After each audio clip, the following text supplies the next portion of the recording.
That one was played with Chris. Hey, y'all, it's good. Welcome to another beautiful episode of the Best Case Scenario. I'm the co-host, D Johnson, live with the man, the myth, the legend, friends of the people, and special guest today. I know you saw him on the thumbnail, young Primo Alvarez, or Aviles, I'm sorry. It's okay, no Alvarez. They all look alike to me. I'm just kidding. Just kidding. We are going to have a couple things to talk about with you guys today. First things first, I think friend of the people has something he wants to talk about. What was that, sir? Okay, well, recently the ADOS debate is firing up again, and maybe it's just in my own mind because to me, I've been encountering a lot more people in the ADOS movement, and anybody that has watched previous shows, me on the Soapbox Heroes podcast with Tyrone, and things that you know how I feel about the ADOS movement. I'm pro reparations, but I'm not pro ADOS movement. And the reason being is because the ADOS movement is, we'll just get into it. We're going to talk about the ADOS movement. We're going to look over their agenda. We're going to go a little in depth in that and see if basically the solutions that they're orienting are something that can actually help our community or if they actually hurt the community. So we're going to be giving a critique. And some of what we'll be also talking about today are the increasing hostilities in the Middle East with Iran between the UK and the US. Recently, the Iranian military seized another vessel. It's make number 2 now for them, and we've also been accused of trying to attack. I guess flying a drone close to a U.S. Navy vessel, and they shot down the drone. We'll be getting into kind of some of the, as my friend would call it, the consent movement. What is it? How do you word that? I always word that wrongly. But basically, we'll be getting into whether or not some of this is being staged by the Western powers, or if, there's actual real beef to be had. Is Iran really pushing the envelope? Are they really trying their best to create tensions around the globe to, maybe further their political movement, or even just make an excuse to make more nuclear weapons, which they vow to do if this deal falls apart? Right. So without any further, we're going to start with ADOS. And the way that I want, first of all, let me ask you, D. Do you know anything about the ADOS movement? Yeah, I've read a bit about it. I started this morning, but I have been I've been paying attention to it because I got into it over conversation with a couple of people about reparations. Mm-hmm.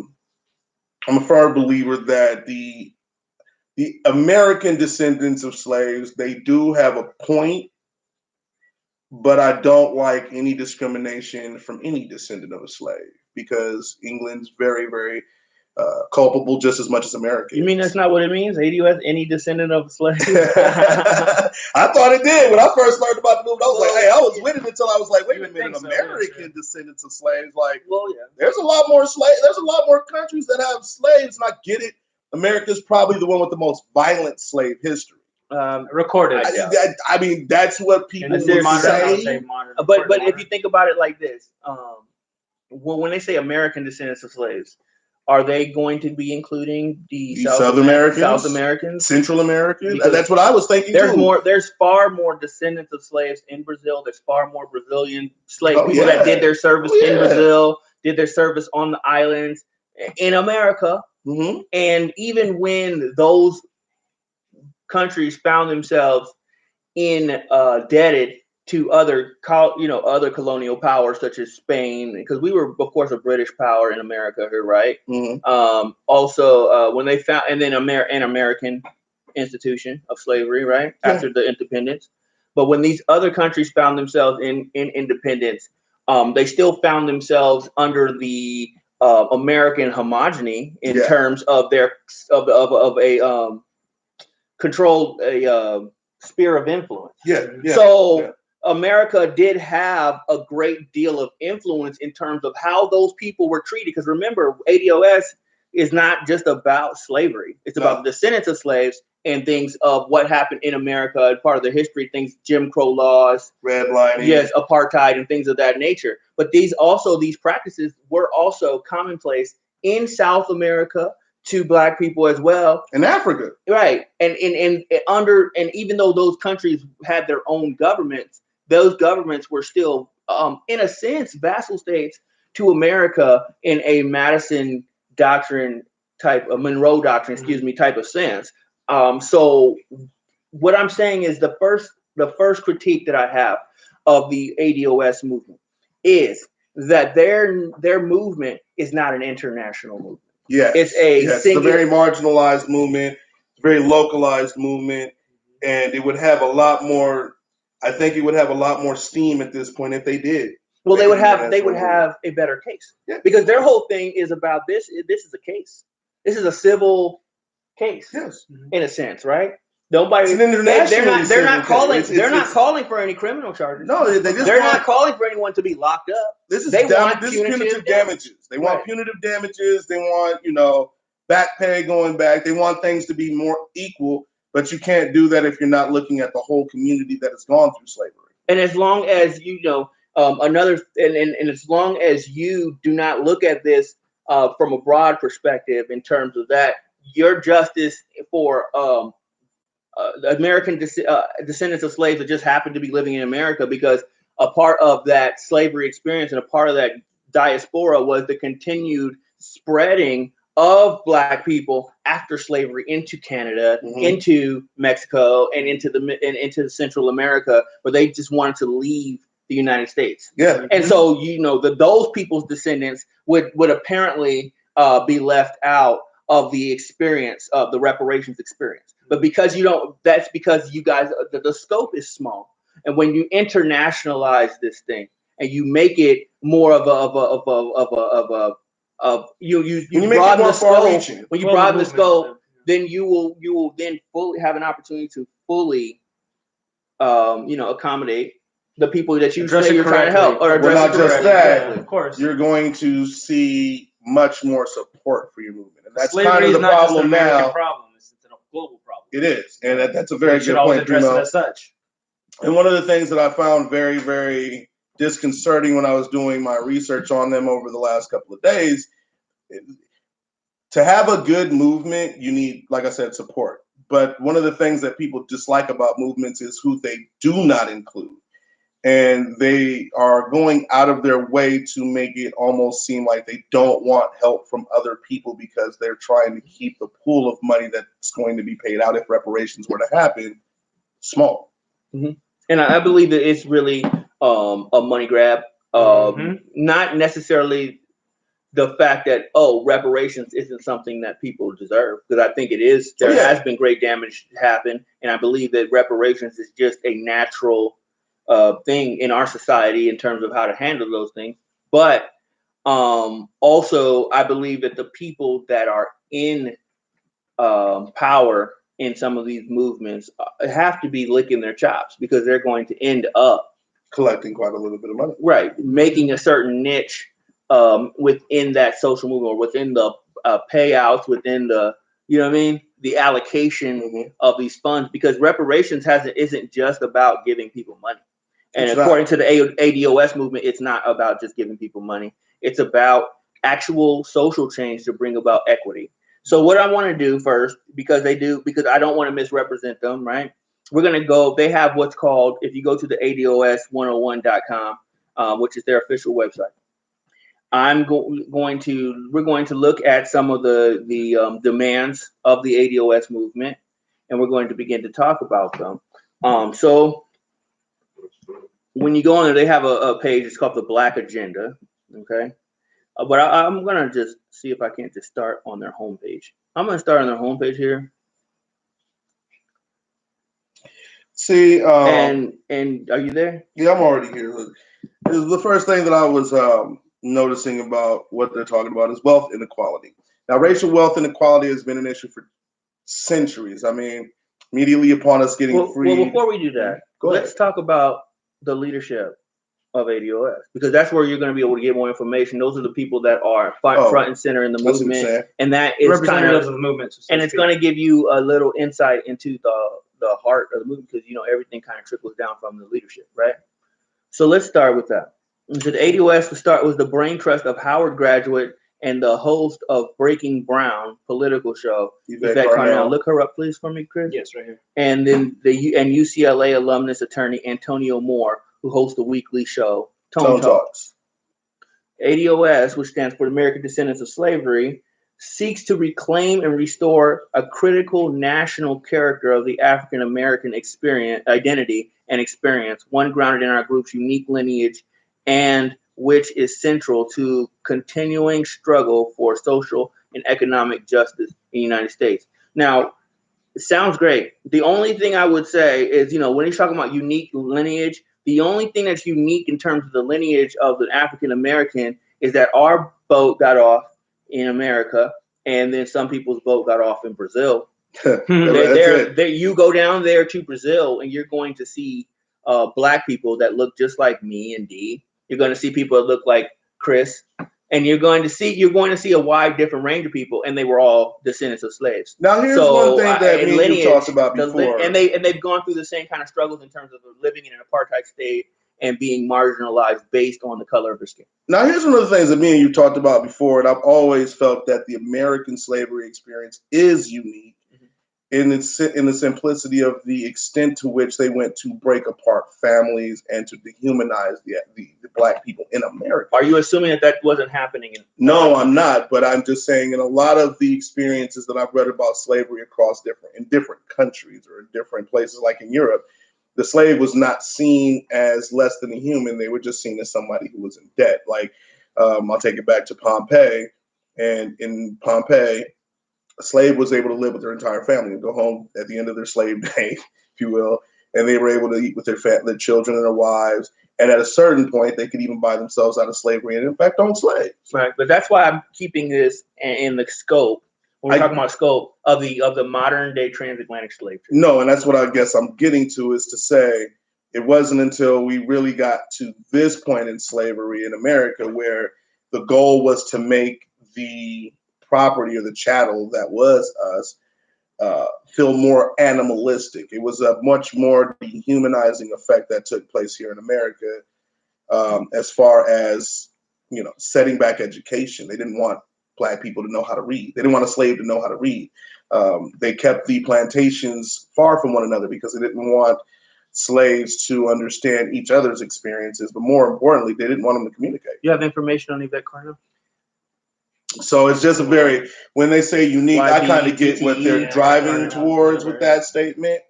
And to the point, I agree with it. But at the same time, like you said, it's not like this didn't happen in other places. Okay, so Chris has some information. Well, Yvette Carnell, she has a BA from Harvard. And so she's one of the founders of that Tone Talk you guys were talking about a second ago. Howard, sorry. I read that wrong. Yeah. But yeah, like I see just basic information, nothing too showing anything about political ties other than that they're really spearheading this movement. It doesn't show any past works as far as like they talked about. What's her degree in? It's hold on. It's the wrong page.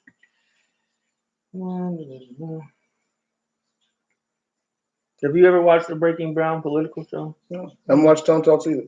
Okay. Looks like I got some things to listen to. I'm definitely be checking them out. So yeah. It's always interesting. When I started thinking about the people that are in charge of these movements, political I started to think political science. Yeah, that's her degree. That makes a lot of sense. Yeah, so it's like very just.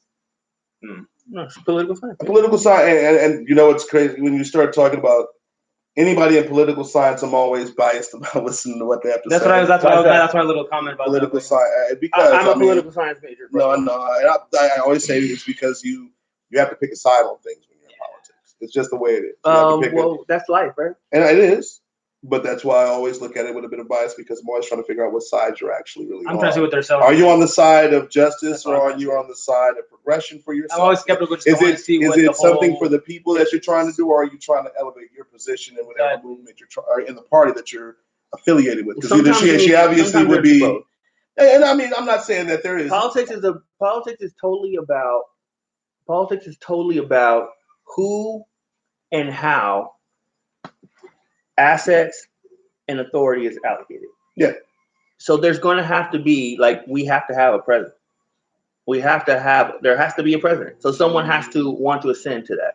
Mm-hmm. Even if they don't feel like they want to, somebody has to be the president. Right. There's going to be an election in 2020, and whether we stick with Donald Trump or there's someone else who becomes president, there's going to be a president. Because why? Because there's a position because there are certain assets and allocations that he had, that an authority that has to be allocated in order to make this government work. So when you look at any organization, it's the same way. There has to be a chief executive officer. There's got to be a leader. You don't necessarily have to be. There's a lot of different She's ways. also a political analyst for AtlantaPost.com, and here's some of her actual stories and like little things that she's written about there. So you can see where she's coming from. Like one of her stories says, the Q coefficient. The Q coefficient. Why white women don't defend black women. So she's already they got that niche about. So she writes op-eds. She writes op-eds for Atlanta. So that's really good to know too, because you can probably get an idea of where her political. I guess you can gauge her political temperature that way. Okay, so Antonio Moore is her partner in crime. Well, no, I won't say partner in crime. I don't want to get misconstrued. So don't get us in no trouble out here, man. You know. Being a UCLA grad, I'm gonna say already off the top, he probably has a lot of experience in dealing with some of the movements that have gone on here in California. I mean, Black Lives Matter started here, but more importantly, I mean, California is a very progressive state, so I believe he might even have a bit more of an idea. How am I trying to formulate this? I think he might have a bit more of a progressive idea on this than somebody from the East Coast. Well, he's an attorney, so he actually has like a lot of legal training. Oh, sure. Quick. So he's really well versed in these political movements, as I can see from right here. I'm trying to find his actual like background real quick, because there's a film guy who also has the same name, so a bunch of the links go that way. Just put ADOS. Yeah. So he graduated from UCLA and Loyola Law School. ADOS, and he's an Emmy nominated producer of Cracking the System that was aired on Al Jazeera. It's the same guy. Yeah. So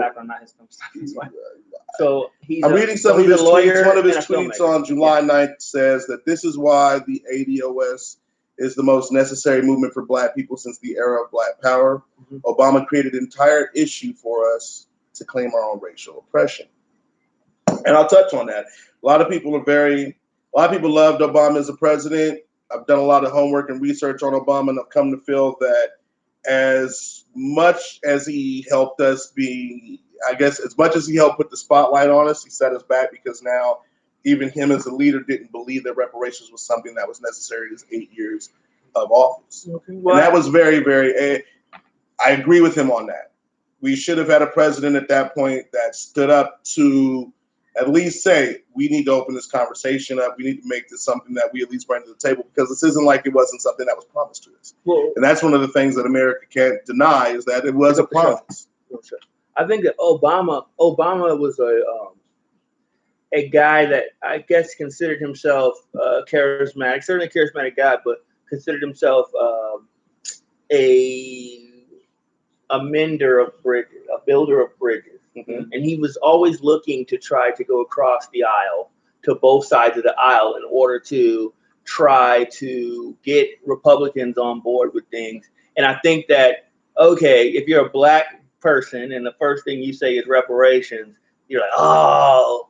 I think he tried to get away from that because of the stigmatized, especially at that time, reparations, the stigma around it.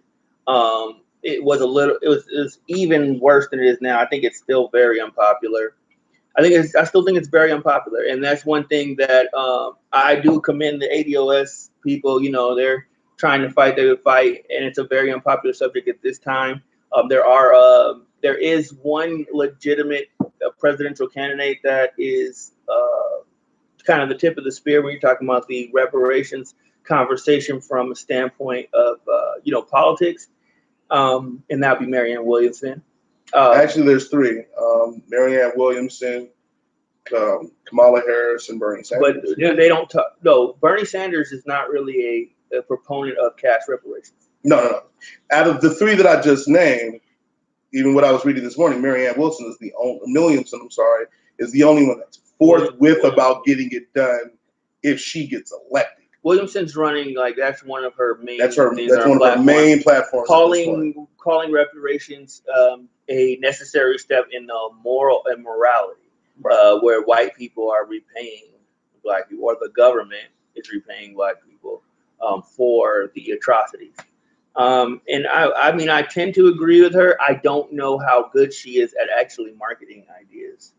And sometimes, book. I mean, she sells. She sold a million books. It's a difference between buying somebody's book. Oh yeah, I'm just saying, like, as a marketer, she's got a little bit of clout, but I don't know if it's going to transcend the same way as a book tour. This ain't a book tour. I personally love Marianne Williamson. I think she is absolutely stellar. I think she's a high-level human being. Oh yeah. When you're talking about on the level of humans, I think she's the highest level human being probably running for president in this race. I agree, but I don't think she's going to win the election. And she's too good of a person to win it. I mean, it's going to take, because we all know that when it comes to an election, you can talk about the right things, but I mean, 2016 showed us people like to listen to a lot of the wrong things. They will vote for the wrong things. I mean, if your jokes come off funnier than the next person, even though they're talking about something you really need to hear, I mean, but anyway, well, so. But I like the fact that she is making it something that, one thing I liked about her talking about it more so was that it's something that needs to be heard. White people do need to understand, and I'm sorry, I won't even say white people, because we recently had a senator, I forget his name, but he actually had the nerve to say, I don't understand why people keep saying people of color have it bad because whites are color.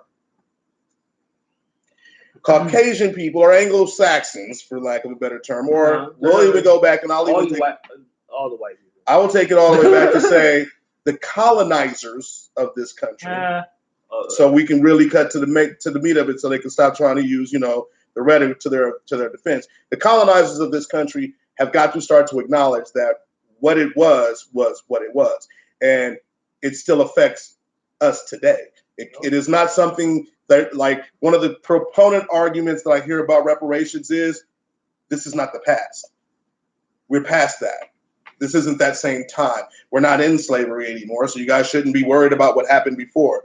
A lot of white people colonizers will even say, I can't be responsible or be held responsible for the actions of the people that I descended from. We'll take credit for their glory, though. But, and this is the immediate response that I think that the ADOS has been saying, and I really appreciate them for saying it, is you still benefit from those atrocities that your people committed. You're still long living on that money. It doesn't matter if you're still on a cotton farm. You're still living on the money that was made on that cotton farm and off the backs of the people that actually worked on those cotton farms. So to distance yourself from it by trying to say that time is the end all be all to heal the wound is not the case. Because even after slavery, sharecroppers were still indebted to the people who they lived on the land on, and they cheated people out of land purchases.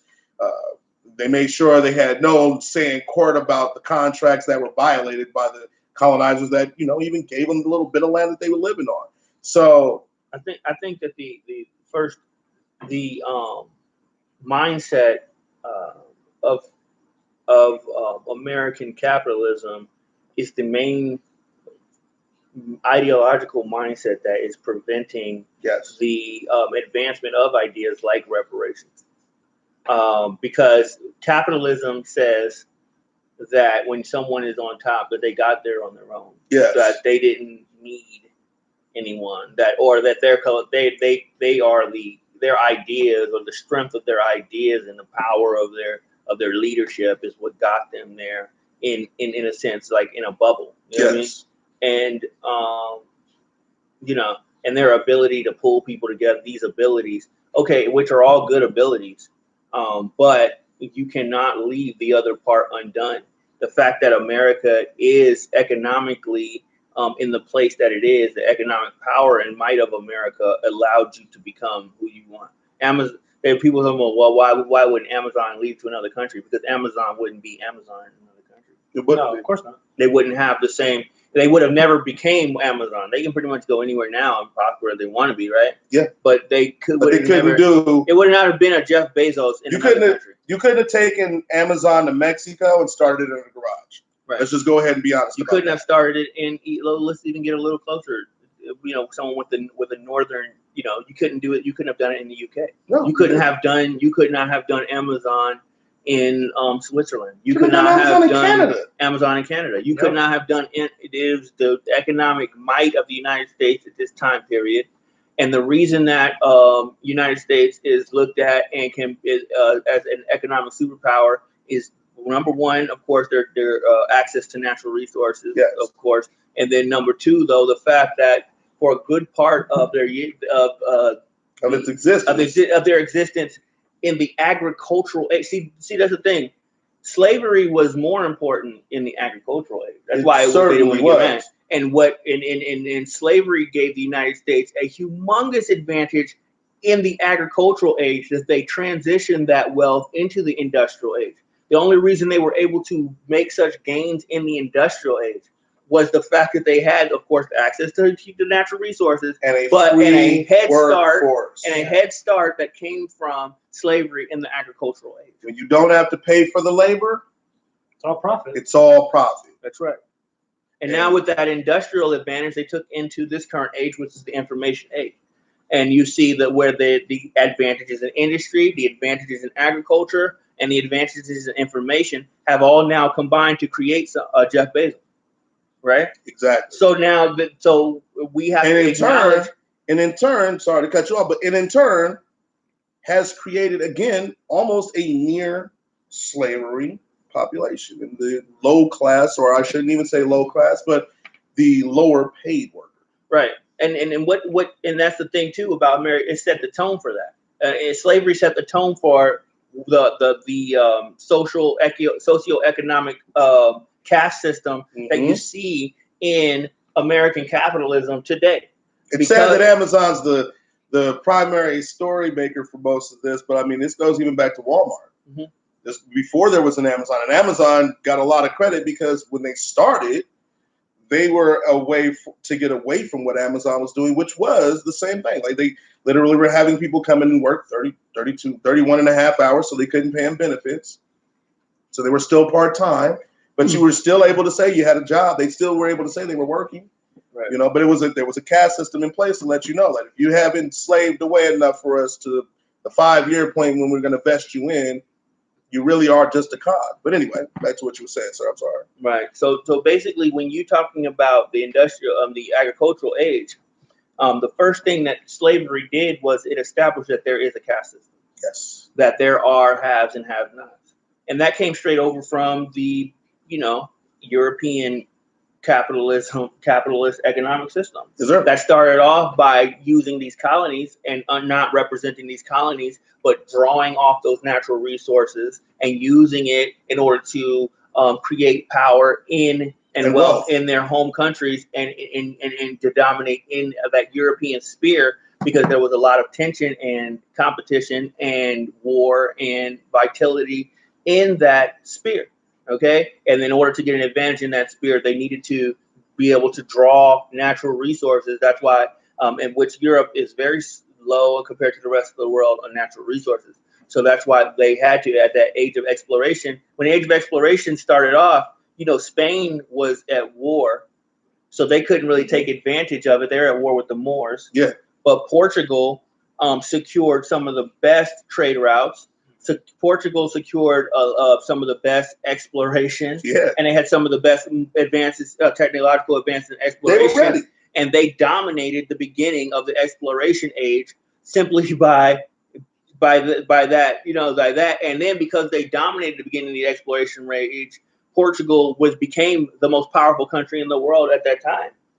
And then the other countries came up, then the other countries were able to eventually come up and overtake them through war, but also through establishing their own trade routes. When Spain finally won the war with the Moors, they were able to fund Christopher Columbus, who then made a great, because Portugal, their trade route was to get to India through the Straits, right?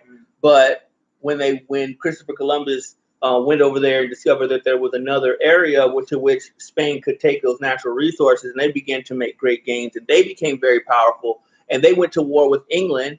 If they wouldn't have lost that, we'd probably be all speaking Spanish right now. Really don't. But you know, they did lose the war with England, but England then used that advantage when they had destroyed, you know, Spain's economic power to take that lapse in economic power to start making gains in the New World themselves. Once Britain beat Spain, it was more or less about controlling the water, because at that point, everybody knew that was the transit system. You weren't going to find anything new where you already were. You're just going to have to hit the water and go out there. The Spanish Armada was just the biggest naval force at that time. Right. Ran up against the British Navy, and then after they lost, it became the British Navy. Right.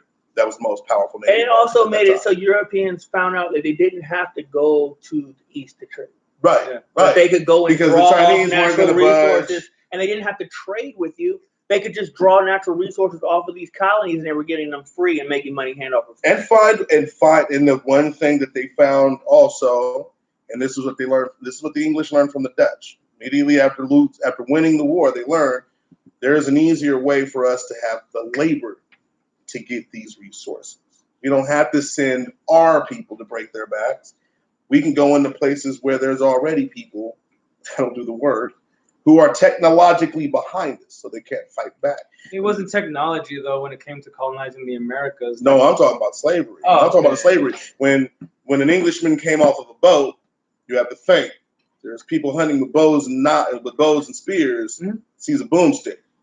But that's not necessarily what No, but it's still like I'm not saying that's how it happened. I'm just saying what the English learned from the Dutch was there was a free workforce because the Dutch had already been doing. Well, what I was talking about when European colonizers were expanding, even with the technological advances, literally shows that the Europeans failed in almost every endeavor when it comes to colonizing if they did not let their germs take hold first.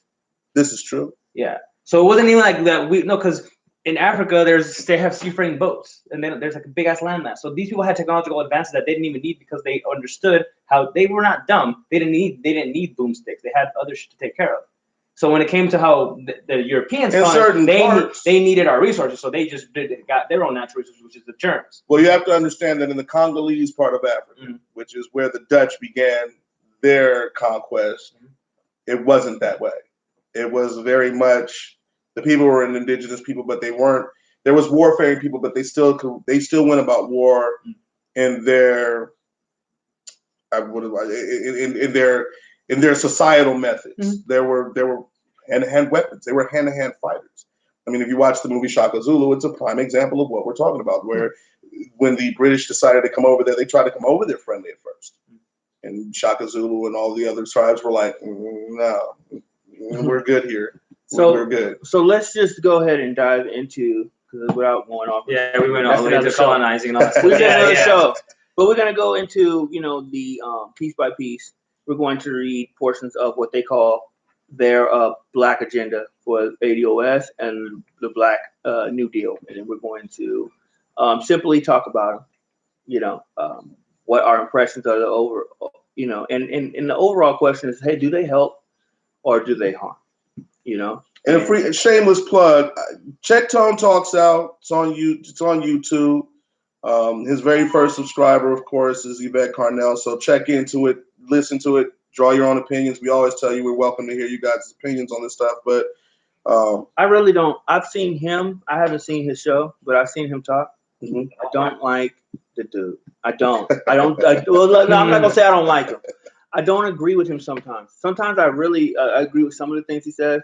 But all in all, mostly it's almost like you're so boxed in by, you can't see the forest for the trees. I see what you're saying. It's like, okay, I understand you want to help Black people. Your heart's in the right place too, But do you understand that some of the things that you guys are proposing on your ADOS website, that if Black people were given those things and then the rest of the country were given progressive policies, that Black people would be at a distinct disadvantage? And so I can't really, and we'll go into it. You'll see what I'm talking about. All right, go ahead. Number one, he says, first of all, we demand a new deal for Black America, which includes, but is not limited to, that's as good. They can add to it whenever they want, I guess. We need set asides for American descendants of slavery, not minorities, a throwaway category which includes all groups except white men. The categorization has allowed Democrats, so you're going to politicize. Like, what did I say? Right. I told you. Democrats to use programs like affirmative action as giveaways to all groups in exchange for votes. The bribery must end. I don't know anyone that voted for a Democrat because they said, "Oh, affirmative action. That's why I'm voting for them." And also, he's like separating. It's like minorities, listing who he's against. So you're already saying like you're on the back foot. You're not trying to cultivate a following. You're sectionalizing. Yeah. You're trying to progress a group of people ahead of another group of people. And that's always going to give you resistance from people that you should be getting help from. Yeah, even if it's just support showing up and rallying with you. Like, if you're going to call us minorities, then okay, that's fine. And you're right. It is a big problem. It should be addressed, but don't be saying, oh, these are the people that should don't matter. Like the Democrats will tell you, like, wait, we should all be focused as Americans. Like, this is a problem. Right. Not just because some minorities should or should not be part of it. No. We should all acknowledge the problem. Right. You know what I mean? Yeah. He's like, when he says, we demand, it's like you just standing up, stomping your foot. Okay. Yeah, for sure. But you're also coming at an aggressive tone and then listing your not allies, I should say. It's almost like it's a manifesto. Yeah. That's exactly what it is. And the worst thing about manifestos is they have a negative stigma because most manifestos come from terrorists. Well, when you call it a manifesto, if you call it a mandate or you call it a New Deal for Black America, that's what they call it. It takes the stigma away, right? A little bit, a little bit. So, but then you got people, if we can see it that way, you got to think the people they're presenting it to. Well, they're presenting it. Does too. Yeah, and that's those points, trying to get the whole collective. I don't believe. I'm not a firm believer. I'm a believer in speak plainly. I'm not a firm believer in softening your message to try to get people down with it. Right. I'm a firm believer of saying what you want, setting a negotiation point, and then going from there. Yeah. That's what they're doing. I prefer to see groups like this throw the gauntlet.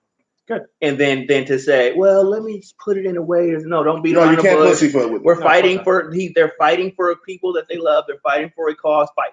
Oh yeah, of course. So you start a fight. When you start a fight, you put your dukes up. You don't just give them like this little weird. We're not doing capoeira here. Right. It's like straight up to the ring. You go straight up. You declare. You know what I mean? Yeah. You take a stand, and I think that's fine. That's absolutely fine. Now, one of the interesting things I was reading here is Black immigrants should be barred from accessing affirmative actions and other set-asides intended for ADOS, as should Asians, Latinos, white women, and other minority groups. See, he's excluding minorities, and then he's including them. Like it's not. No, what they're saying is that he's saying that this is a belief that they have. Okay. That once reparations is something that is doled out, that it's going to be that they're going to be Democrats. They said Democrats. They did say Democrats. So they're going to be Democrats that take these assets and allocate them towards other minority groups. And so the first establishment, it was what we're going to ask for. We're going to ask for some things. The things we're asking for, we do not want any other minority group to be able to take advantage of what has been allocated for us specifically. Which I understand. If you know what I understand, but the thing is, when you're talking about reparations, when you politicize these type of things, it's almost like you don't want to be Black people. I think that's going to limit Black people's opportunities to work with other groups of people. Yes, that's because what I'm saying. say for instance, I have the money, I have the capital through reparations to start a business, but my business needs to center because white business ain't going away. No. Other groups, their businesses aren't going away. Asians are miles ahead of a lot of other minority groups. I'm going to have to synergize my business with these other groups. I can't just work with just Black people. It's not going to work. Because guess what? It's just not going to work. So what happens is, you got to have partnerships. I'm sorry. So when you synergize these other people, what happens is you're the guy in the room. We all the guys we earned our money or we made our opportunity here. You're the guy in the room that got your money from reparations. Right. That's what I'm saying. Like you're limiting your ability to go those trade routes. You're the guy that gets the money for reparations. What do you really know about running a business? What do you really know about a corporation? Where do you get your respect and your influence from? That's what it ties up. That's part of the respect and influence of a leader comes from the fact that there's something about starting from nothing. You're almost cutting your nose off to spite your face, because as soon as you walk in the room, like you said, they're going to ask what your level of expertise is. What are you good at? And I don't see anything wrong with it. If I'm sitting in a room with Native Americans and some of them got casino money, I'm not going to be thinking, well, he got his money because the government gave his tribe a casino. I'm not going to be thinking like that. But there are people that do. And when we're talking about fitting. See, the thing is, we're not just preparing Black people to be better. We have to prepare ourselves to work and live in a world market. Yep. We have to join. We have to then join the rest of the world. And when we're talking about joining the rest of the world, what is that? What does that look like? And you know what I mean? And I don't think they do enough to really address that. And so it's just, so it says, in addition, hiring and employment data must be demanded from all business receiving tax credits, which I mean, I didn't know that it wasn't, I think if you get a tax credit, there's, when you go to receive tax credits, like say, for instance, if someone is on government aid, you fill out information about being on government aid when you fill out an application. That application, that information is then used for companies to get tax credits for hiring people that are on aid. See, I get what they're saying here, because if you look at the average application, you can decide whether or not to even ask or to present your race. You can decline that. Right. So if there's enough, I guess you could call it declinations on it, they could get tax credits for people that aren't being truly represented.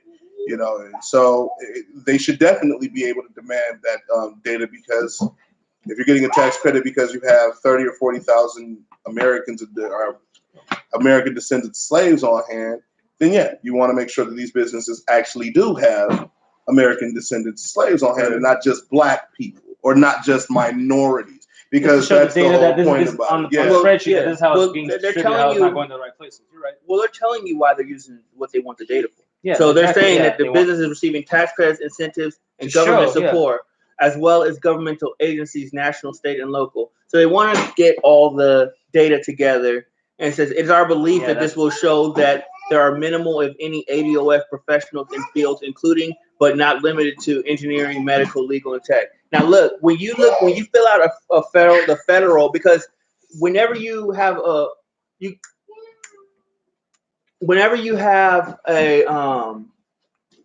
one of those forms where it tells you about that you don't have to answer, right? Census.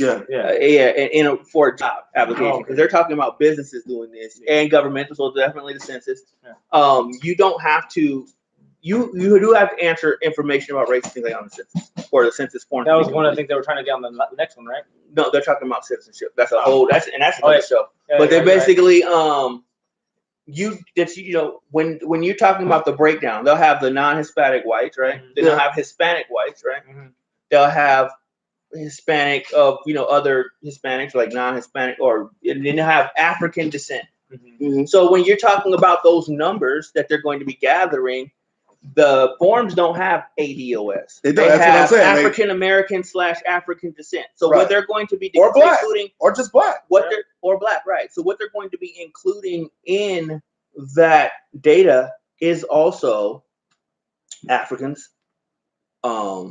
people from West Indies Islands, people from South America that are Black.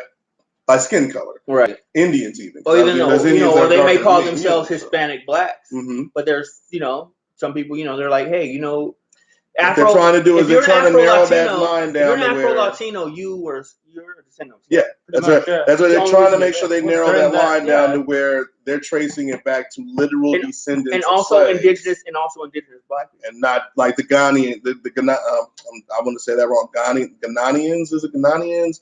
You're Nigerians, because it's numerically proven that that Africans that are of African descent, that are not slaves of African descent, are disproportionately better educated than American descendants of slaves. But we're just talking about the application.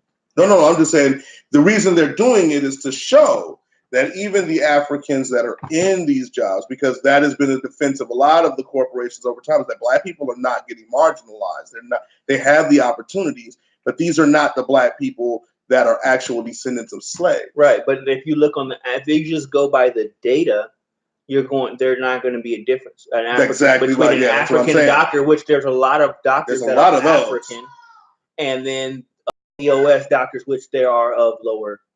Much lower number. So I understand what they're trying to do. They're going to try to establish the guidelines. They're trying to establish not just the difference. They're trying to establish guidelines so they can they're trying to establish a line of data so that they can use that data to say, hey, we're being marginalized on this level. But to say that you can't, but that don't use the excuse that don't use the excuse that there are black people that have these opportunities because they are not the same. Because we're a lot less, regardless. Right. And then you got to do like this. Right now, it's like you're saying that 13% of the population is black. Yeah. But that's not just including ADOS people. They're saying that within that 13% is African people. Within that 13% is people from the West Indies. Yeah. And within that 13% are Afro-Hispanics. Yeah. So basically, when you're talking about it, we're actually, as ADOS people, a lot less than. But we're a minority that is confined within a minority. Yep. That's kind of what they're trying to expose. Because I would say that the majority of black people in the United States are ADOS.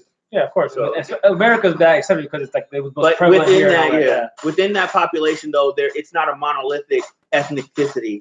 That you guys, the monolithic ethnicity that you guys are trying to represent is not the total representation when we're talking about the statistics that we bring up concerning what is a black person and what's not. You know what I mean?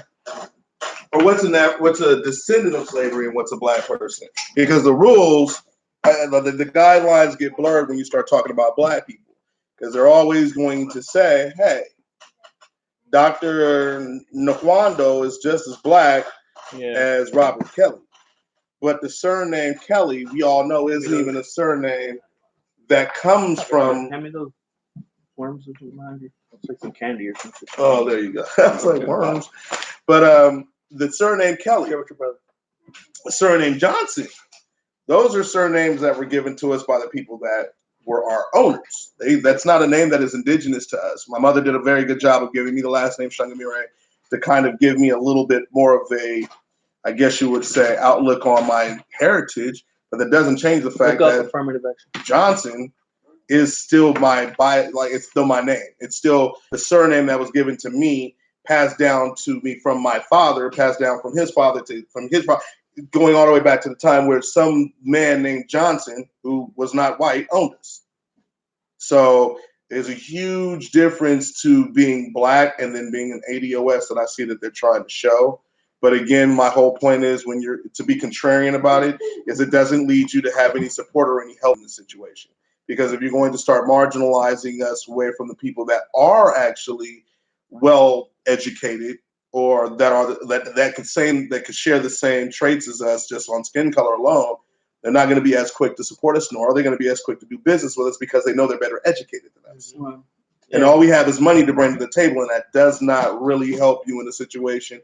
I mean, we're going to continue if they're not getting the same equal education that the other black people, for lack of a better term, are getting, we're still going to get cheated at the table by our own. Well, they're not actually, and that's why they do go on. If you look whether they are looking for just I read that they wanted to get education of the entire black experience. They understand that it's not just give us money and then like that's it. No, but I'm just saying even what you were saying earlier. Systemically, that would actually be a real mistake, right? Oh yeah. Because this is what they basically the bottom line did with once affirmative action is streamlined as a government program only and specifically for ADOS, the program should be fully reinstituted. Now, my question is, and why I'm having Primo look up the ADOS, I've been looking up affirmative action, is because I have a question. And my question is affirmative action intended to be a strictly ADOS program as it was written and implemented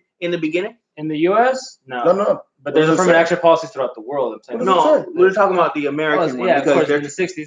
It's like, it's combat racial discrimination in the hiring process. That's basically all that it really was. It wasn't about land or territories. It was just about the disparagement of like our job labor force, how it could only be, obviously, at one point, mostly white doctors. But the thing is, not all white doctors are the best doctors. That's basically showing that, What are you looking up right now? Where are you getting Wikipedia pages? Wikipedia? Yeah. Okay, read that first paragraph.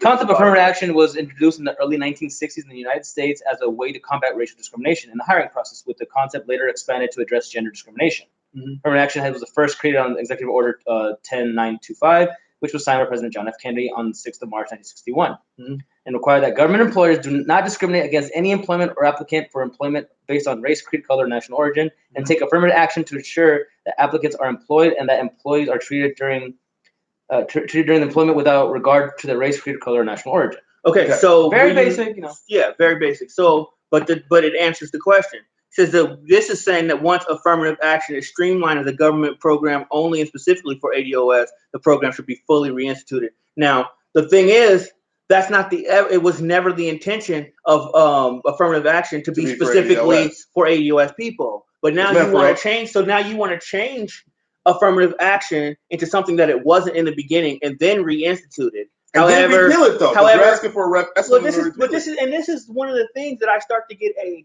sense of. But as I go through this and talk about it or talk to people that are ADOS supporters, is that they don't get the sense or understanding that when we start allowing discrimination in other ways and other groups of people, when we start allowing, those type of things, when that it's like cutting the weeds with the grass, right, and then letting the roots in it. You're still going to have the weeds. Yeah. The whole thing is that if we're trying to go about establishing equity in disparity, we have to make sure that it's something that we do for everyone. That we have an ability, a unique position, and a unique ability to champion other people's cause. That's why you just say, well, why does this person You can't say why is somebody piggybacking off of you when basically they're being marginalized also, even if it is in different ways. And if you're fighting and then they're fighting next to you, you can't say like, oh, well, you're just using us for clout, because that's another thing that kind of comes up. Like they think that politicians are using the ADOS movement and things of that nature. No, it's not popular for a politician to stand up for ADOS or to stand up for reparations. It's very unpopular. So basically, you're actually, when these politicians are sticking their neck out and saying like things about reparations and things of that nature, what they're doing is they're actually stumping for you, and they're not gaining anything. No, because their real gain would be to not say anything about it. They're not even gaining any kind of traction amongst Black people. Because if you were to poll Black people, by and large, Black people, reparations is not as popular as you would think amongst Black people. I mean, honestly. So what I'm saying is, if it was that important, trust me, they'd be in the streets marching about it. It would be a lot. Police brutality. Well, yeah, I mean, police brutality is a much more immediate concern for Black people because Black people are dying at the hands of police officers at an alarming rate. And that's something that has to change, just period, for all minorities. Well, they do talk about that as well. I know, but that's an issue for all minorities. That's an issue for any person, whether or not. I mean, point blank, reparations is a great idea. I've always been a supporter of it, but not so much because Black people need to be paid. I think America needs to apologize. Right. And there should be a monetary apology made because there was hundreds of years of work that were. I mean, there's 100 years worth of groundwork that was put into that this country is still benefiting from to this day. I don't believe that if you have a country that went to war with itself, there wasn't a really good reason for that, and that's because they didn't want to pay labor. They didn't want to pay for labor. Well, among other things, because again. Well, I mean, I'm just focusing on what their point of view is for the reparations. Again, it wasn't necessarily about the labor. So it was the caste system that makes capitalism. No. What it is. I'll disagree with you. Nobody wanted to do that fucking work, bro. Nobody wanted to do that work. Nobody wanted to go out in the fucking field and pick cotton for 12 hours a day, paid or not. And if you got a fucking workforce that's gonna do it regardless, they don't have a choice. They did not want to let that go. That is the full focus and reason for the Civil War. And the only reason that the North was even the Northern aggression, the War of the Northern Aggression is even called the War of the Northern Aggression is because the South had no problem with it. The only reason the North had a problem with it was because, look, y'all making a lot of money down there and y'all not even trying to really share it. No, the North had to fight because the secession. See, they seceded. Yeah. Well, they seceded. It's not about y'all like trying to share the money. It started to become a point where they were like, "This is a human rights issue." They had been arguing over slavery for decades because before. It was a human rights issue. The war didn't. The fight comes because you guys seceded. trying to take no. I'm the saying, but they and started leave. to secede. The reason they seceded was because the North was like, this is becoming a human rights issue. These are not animals, and the South was And like, on top of that, you're making too much money for us to I don't know about that. So and they were like, well, if that's the way you feel, we'll just take our states and we're gonna keep it to us and move on up there. But that's another show. Yeah, that really is. But no, I'm just saying, like, when it comes to reparations, it is part of the show, because when it comes to reparations, that is a full blown apology. That, I mean, if you wanted to secede, then if you want to really knock it down, we could just make the states pay for it. That wouldn't make any sense. States have that's not an constitutions. apology. Those states were because the whole thing about slavery that made it everybody culpable is that legal. Yeah. Not to it was legal, and that's what made everyone. But it wasn't legal as a country then. It wasn't legal as a country. But oh no, but it was legal. It was legal. Yeah, some states were free states, and some I'm saying, like, states in were the slave state states. constitution. But the slave, you got to understand, when everybody got into Congress, right? The free states weren't necessarily always. They weren't trying to overturn slavery, except for anything but their own state. No, I know. That's what I'm saying. So they were allowing it across the South. Those state constitutions that were written in to those southern states allowed it. They still had free two senators. States didn't necessarily disavow it. They just said, if you did live here and you're black, you can live here and not be a slave. You can exist here without being arrested as a free man. That's another conversation that we're talking about. Right. You know what I mean? Back a little bit to it. So now it says the Supreme Court. It says something about the Voting Rights Act. So bring up the Voting Rights Act. Bring up the 1964 Voting Rights Act. 65. I got 64 or 65. Yeah, 65. Okay, and so we'll come back to that. It says black businesses receive 1.7% of the 23.9 billion in total SBA loans under President Obama's SBA, having previously received 8.2% under President George W. Bush. Succeeding as an entrepreneur requires capital, so our agenda demands that 15% of SBA loans be distributed to ADOS businesses. I appreciate that.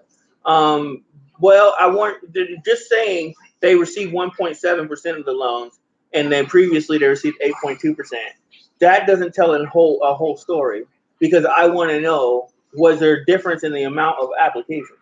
Was there a difference in the amount of applications? Well, during that goes back to the conversation that we had. Is there a disparity?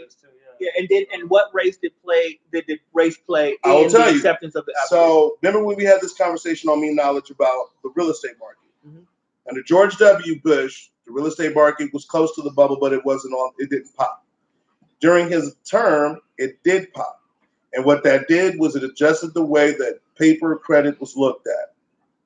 And that disproportionately affected black people, because we already know that they're looked at as a higher credit risk, even with the same credit score, than other races. So yes, it did effectively put black people in a very precarious situation, because a lot of banks weren't trusting giving them money to start businesses. This was a government program that's literally money set aside that they have to use to. But they don't have they to have to use small business loans. Right, but now was the government? No, hold on. Right. Now we know that the banks, under the advisement of the government and the advisement of the FHA, were redlining certain areas and calling certain areas a higher credit risk than other areas, and then these banks, at the recommendation of the FHA, were refusing to loan money to people that lived in these areas, which disproportionately affected black people, right, due to natural and legally enforced segregation laws. Right. So now, when it comes to, like, if you are getting an SBA loan, for instance, is your race on the application? Yes. Do you have to answer that? Yes. I believe so. So, do you think that the government was literally saying, well, we're not loaning to black people? I'm going to go out on a limb and say, and was there a change in the amount of applications? Did more people apply for businesses under I'm going to say it this way. You know, then there was a lot. It was a lot easier after the subprime crisis happened to take the application and consider it, but not move forward on it. Mm-hmm. And it was a lot easier to say that it's simply because you're higher credit risk because of the amount of XYZ that defaulted on loans for homes. And it's easier to default on a business loan than it is to default because you have to live in your home. You don't have to run your business. You can take the money and you can run your business and fold. And most businesses typically fold within the first 3 to 5 years, but it goes back to education as well. What kind of businesses were they applying for loans for? Now, if you're applying for a loan for a restaurant, most restaurants close within the first year. It's easier to deny credit or loans on a business that has a high failure rate, also for somebody who does not have the education to show that they have the means to keep the business moving forward. Well, so to answer your question, yes, race did play a heavy part into it. And I can see why the ADOS would look at it that way because, again, an African doctor can come over here and actually apply for that same small business loan and probably get the loan because he's a doctor. But what do they put on their application? And they probably put African descent, or they probably put something on the application that says not black. Because that's one of the choices you can put on an application. Well, yeah. Why haven't none of these people started lying on applications? I mean, there's probably people that have send a picture. I'm not saying that they can't. If I started, but I'm sure. A tax ID or social has to be given, so that's part of the whole file. But I might just start doing that. I mean, you start putting white. But here's the thing. I learned this a long time ago because this guy was telling me to do it. I mean, there was a white guy that told me, you know, he was trying to get a job somewhere, and he put white on the application, and they booed him for it. He came back and he put white, but he also put like mixed. Put mixed because that's one of the new things that you put on there. Put mixed, and he put Indian as the other half of his mixture, and he got the job. And it's simply because, I mean, it's a numbers game. We all know it's a numbers game. But if you were to go on there and probably say you were mixed and might even put white down there, you might get a better shot. But they do fundamentally know that most black people have not gone through college. They know that because the numbers say so. So when it comes to actually saying they're going to trust somebody, and you don't have to go to college. Like Primo's dad didn't make it through 8th grade, but I mean, he runs a very excellent business. He works with his hands. He's good at his job, right? So he's able to get that respect. You know what I mean? He's able to get that respect from a bank or a loan because his business has been thriving even without education. Black people don't have that same benefit. ADOS people don't have that same. And it all does come at a cost of back-breaking work. He was working 6 to 7 days a week, so it's not even like it was easy either. So yeah, it's like even when you have to go through all, and he has an immaculate credit score and all stuff, and does things legitimately since becoming a resident here, he still has to jump through hoops. So that's you're right. So that's just moving forward though. What was the next point you wanted to make on that?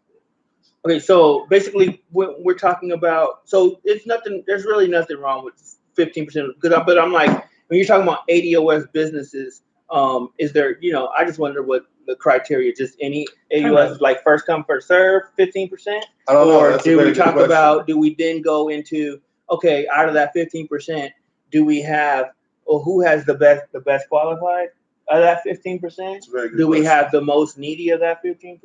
Because black people, we're not a monolith, right? ADOS people, we're not a monolith. Some of us have good credit, some of us have bad credit. Some of us have good business ideas, some have bad ideas. Some of us, you know what I mean? So what is it? So is this the guy that was maybe struggling but has a good idea? Does he take precedent over the guy that has good credit but a bad idea? How do we decide who gets the 15%? Do we do it first come first serve? Let me know. According to ADOS, we are a monolith. Right. Well, they tried to establish, Tyrone, us off top as a monolith ethnically and by ethnic lineage. But we were saying to say that it goes beyond anything but that would be irresponsible of them. But I would, again, that being said, because, as we've looked over this, it doesn't really. It's not defined correctly, in my opinion, because I've actually, I was looking at that, like one of the things that a friend of the people said earlier that really, really kind of sticks out when it comes to this is there's 3 types of America. There's North America, there's South America, and then there's Central America. And all 3 continents, or all 3 portions, have had slavery of some form in them. So when you're calling it an American descendant of a slave, I mean, you could really honestly say that a Brazilian could ask for these same kind of rights and request that they get the same treatment. I mean, it's not that easy to just say American. It's too broad for me.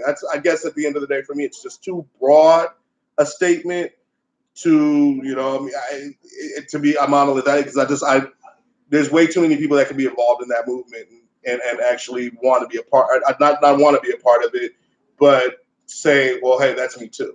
There's a standard form SBA loan and does ask for your ethnicity. You can put a number in for your, it goes American Indian, Alaskan, Native, Asian. Oh no, I've seen it. I took a class in San Mateo Valley College. You know what I'm saying? Like, I've seen the application. That's why I can answer that question definitely off the top, because I did it. We ran through a small business class, and that was one of the first things. But to answer Rob's thing, you put X for non-disclosed. This is the best case scenario podcast. Make sure you're sharing, liking, and click the subscribe button when you come in. Also, click the notification bell.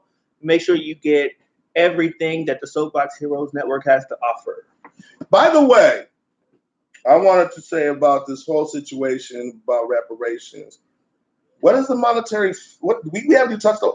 What is the monetary? But before you do that, you got to look at the entire type of thing. Hi, Betty. How you doing?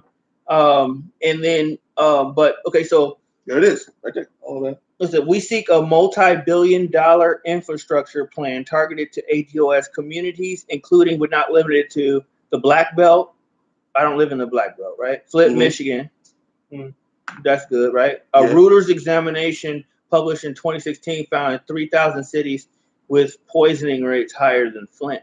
Okay, so yeah, so but any of those 3,000 cities, are they mostly Black, mostly ADOS, I should say? It's not. It's not going to be something that just only benefits ADOS people. No. So I mean, and more importantly, I mean, go ahead. That's to me, that's totally fine. But we're talking about a multi-billion-dollar infrastructure plan. I do get it, where sometimes we're talking about, like Prince was talking about on the Meme Knowledge podcast maybe 2 weeks ago, environmental discrimination. Where sometimes the poorest working class people, which a lot of times unfortunately are Black people, living near railroad tracks, living near power lines, living like lots of power lines, living near industrially, would they do it? Industrial communities, you mean? Well, when they make it, in industrial areas and things of that nature. So industrial parks, they call them. Yeah. Right. The coding around where they live and things of that nature. Sometimes they're coded, the residential area next to an industrial area. Warehouses or right. And you don't even do that on SimCity. You know better than that. Yeah. Okay.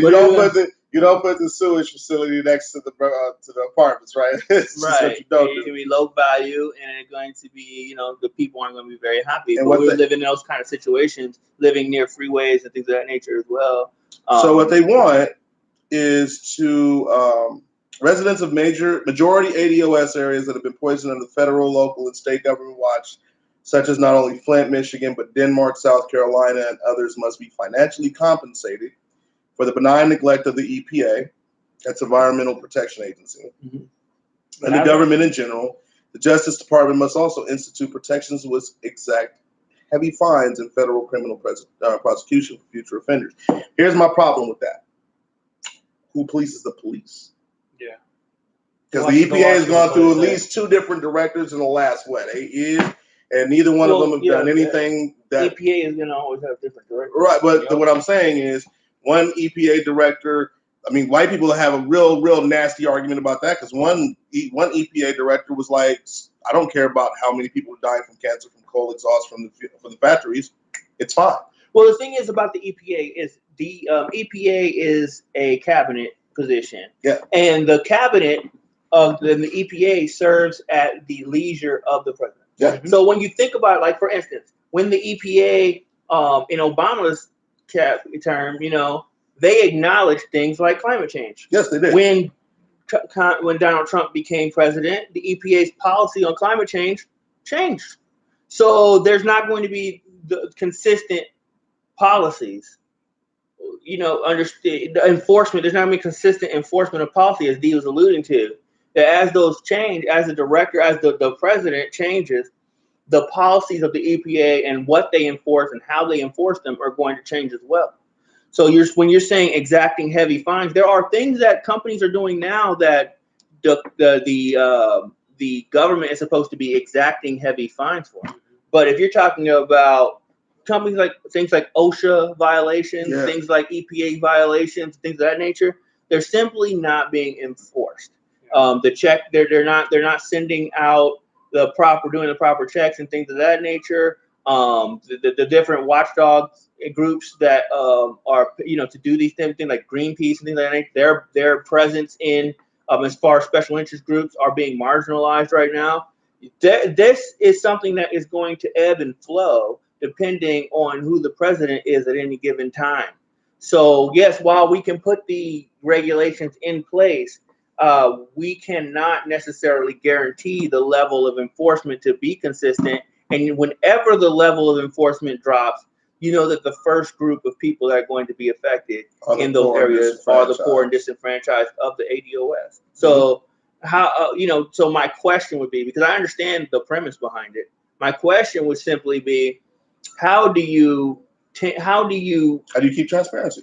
How do you propose to keep that level of enforcement high? That's what I'm saying. If it's by saying I'm going to just vote for whoever is down with reparations, that's not going to be it. You have to also, as ADOS people, we have to also adopt an agenda that includes a high priority of protecting the environment, not simply protecting ourselves. We can't look at ourselves and take ourselves out of the situation to get all these things, because we have to include ourselves as a part of the entire planet. Well, you have to start holding the people that are in charge of environmental protection accountable. Well, but do you understand that you can't do that if you're saying, I don't give a damn what anybody thinks in other policies. Yeah. If they're not down with reparations, I'm not down with them. Well, that's if you're saying that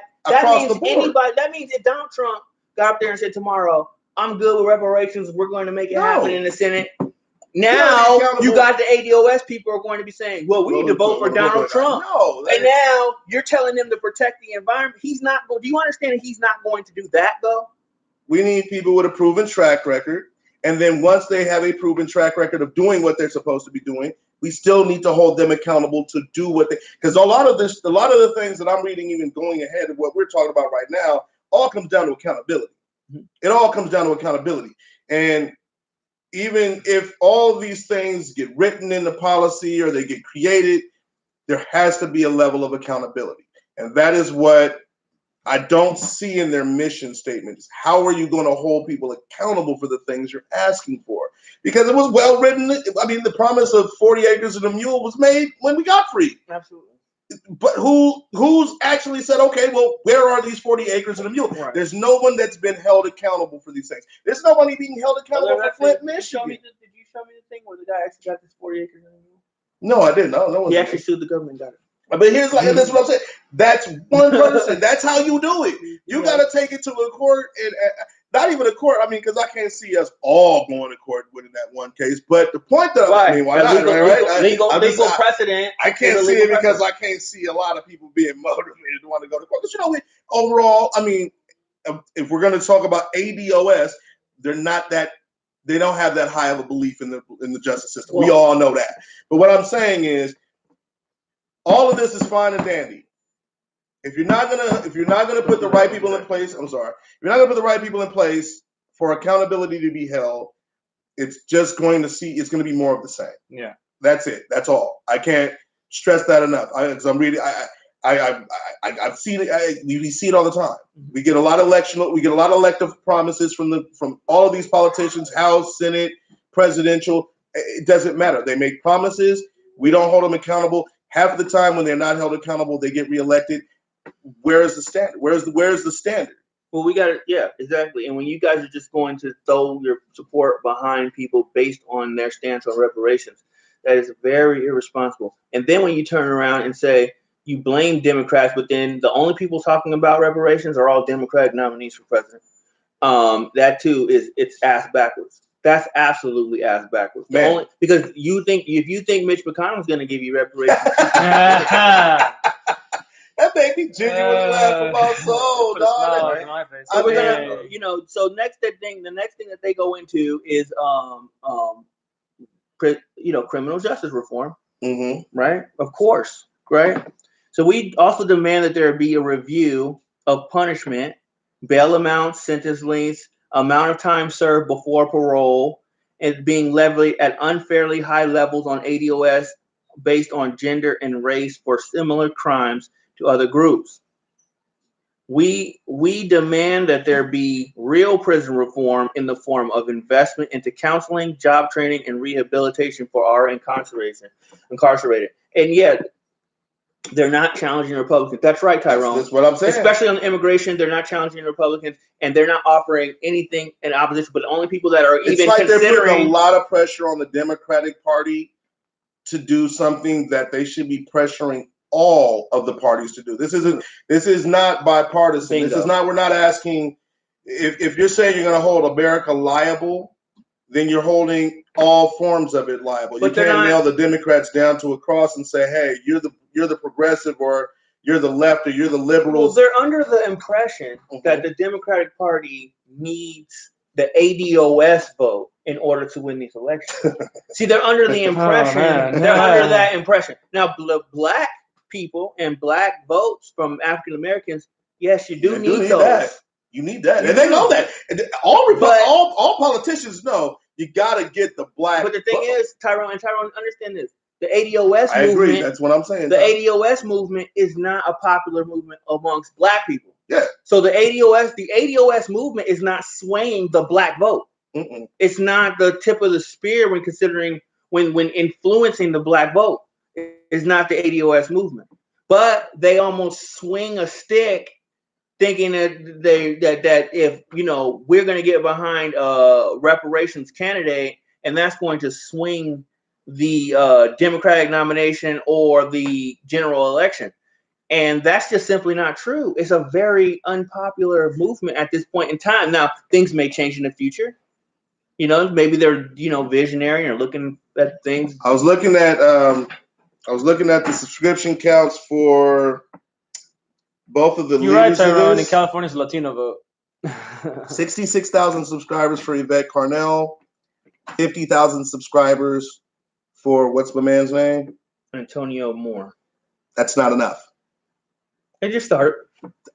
Fair enough, but that's not enough. For you to be trying to sway a vote, for you to be trying to sway something, you got to have more people than that supporting your movement. And they're not even taking. Look, the black vote being important is regional. It is. And because the name of the game with the Electoral College isn't win as many votes as you can. It's about win this state, win this state, win this state. Mm-hmm. So we're talking about the Democratic nomination, which is going to be coming up before the general election. So we'll talk about that first. Iowa, the black vote is minuscule in Iowa. So that's the North first Dakota, one. New Hampshire, Dakota. No, New Hampshire. No, we're talking about the first ones. Oh, okay. I'm sorry, my bad. New Hampshire is the second primary. New Hampshire, there is no black vote in New Hampshire. Not really. It's not until South Carolina that the black vote makes a significant impact. Yeah. Now, how popular is the ADOS movement in South Carolina? I don't know. I mean, that matters. That matters. Well, I mean, they mentioned Denmark, South Carolina in what they said. Yeah, so maybe they have. That's what I'm saying. But maybe they've gone down and done a little legwork in South Carolina. Maybe they do have that. I don't see them campaigning for anybody. See, they're waiting for somebody to give them what they want, and then they want to throw their support behind them. But I don't see them saying anything that's going to help. I agree. And that's that's what I was saying about accountability. You can't have all of these grand ideals and not show up.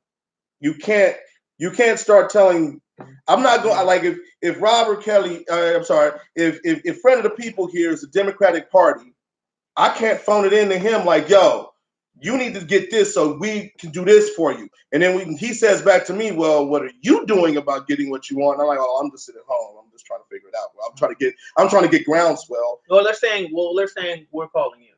Yeah, that's real talk. Tyrone says they lost me when Sandy Darity didn't go to the House meeting on reparations. That's what I'm talking about. That's why I was responding to what he was saying. Absolutely. You got to show up. You got to get off the pot. You can't scream from your kitchen about things that you think are going to affect the world outside. And he's right about this next comment. Like, nobody knows what idiot. Like, dude, I'm not. I'm Hispanic. I've heard about it a couple of times, and until I really dug into it, I was like, "Oh, that's the ADOS." When he said it to me, I swear we laughed about it earlier in the show, but I really didn't think it was any descendant of a slave. I did not know we had marginalized it down to just an American descendant of a slave. So, I mean, That's part of the reason why it's probably not that popular. But the other part is what I don't get. This is what I don't understand. No, this is what I don't understand. Why do other Black intellectuals that support reparations, like Ta-Nehisi Coates, like brother Cornel West, why do they support reparations but they don't support you guys?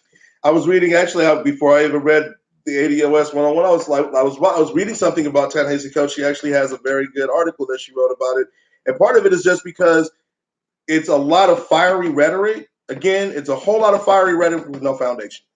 Yep. Well, because that is a good question, right?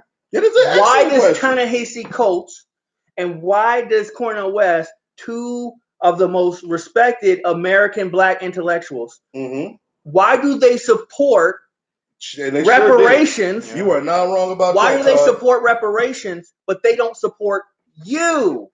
They don't support the ADOS movement, but they support reparations. See, the whole thing is they're down. You say reparations, I'm with you, ADOS movement.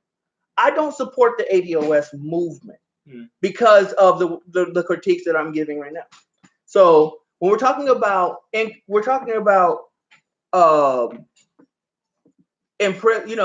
criminal justice reform, you're absolutely hitting the nail on the head that we do need criminal justice reform, especially when you're talking about Black people. But if we're going to talk because we are over policed, we're overrepresented in the jail system. But when you're talking about reform, in the way that we're rehabbing people, in the way that we're talking about reform, in the way that we're rehabbing people, certainly I think that jail needs to be more rehabilitating. But what are we going to do in jail? Are we going to say that, you know what, we've only got rehabilitation programs only for ADOS, because a large amount of people in jail are ADOS, but there's all types of people in the American prison population. America imprisons more people, not just Black people, more people than any other country. So the reform needs to be sweeping. I was about to say, and when I'm right out of my mouth. Here's what I'm predicting. It can't be just ADOS. Here's one thing about the current policies of the country, and I'm being a Latino here, is that there's actually the highest demographic in prisons are Latinos right now. So there's gonna be some Republican Latinos gonna be like, trying to just derail the whole part that you're just saying right now. I can just see it right now. It's so. Well, you can't have a reform that focuses on one part. And I don't think criminal population needs to be more, or the prison population, obviously. Because a lot of the prison, they just passed a new law where they let 3,000. It's like 3,100 people go, and it was mostly for drug-related offenses. I think it's Operation First Step, or that was the reform name.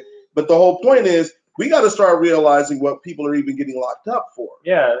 A lot of this is coming down to if the reform needs to start even in the courtrooms, because a lot of these crimes that are being charged a lot of these people that are being convicted of these crimes are being convicted at a disproportionately large amount of years for things that other race, like the white race, is just not getting hit the same way for. Right.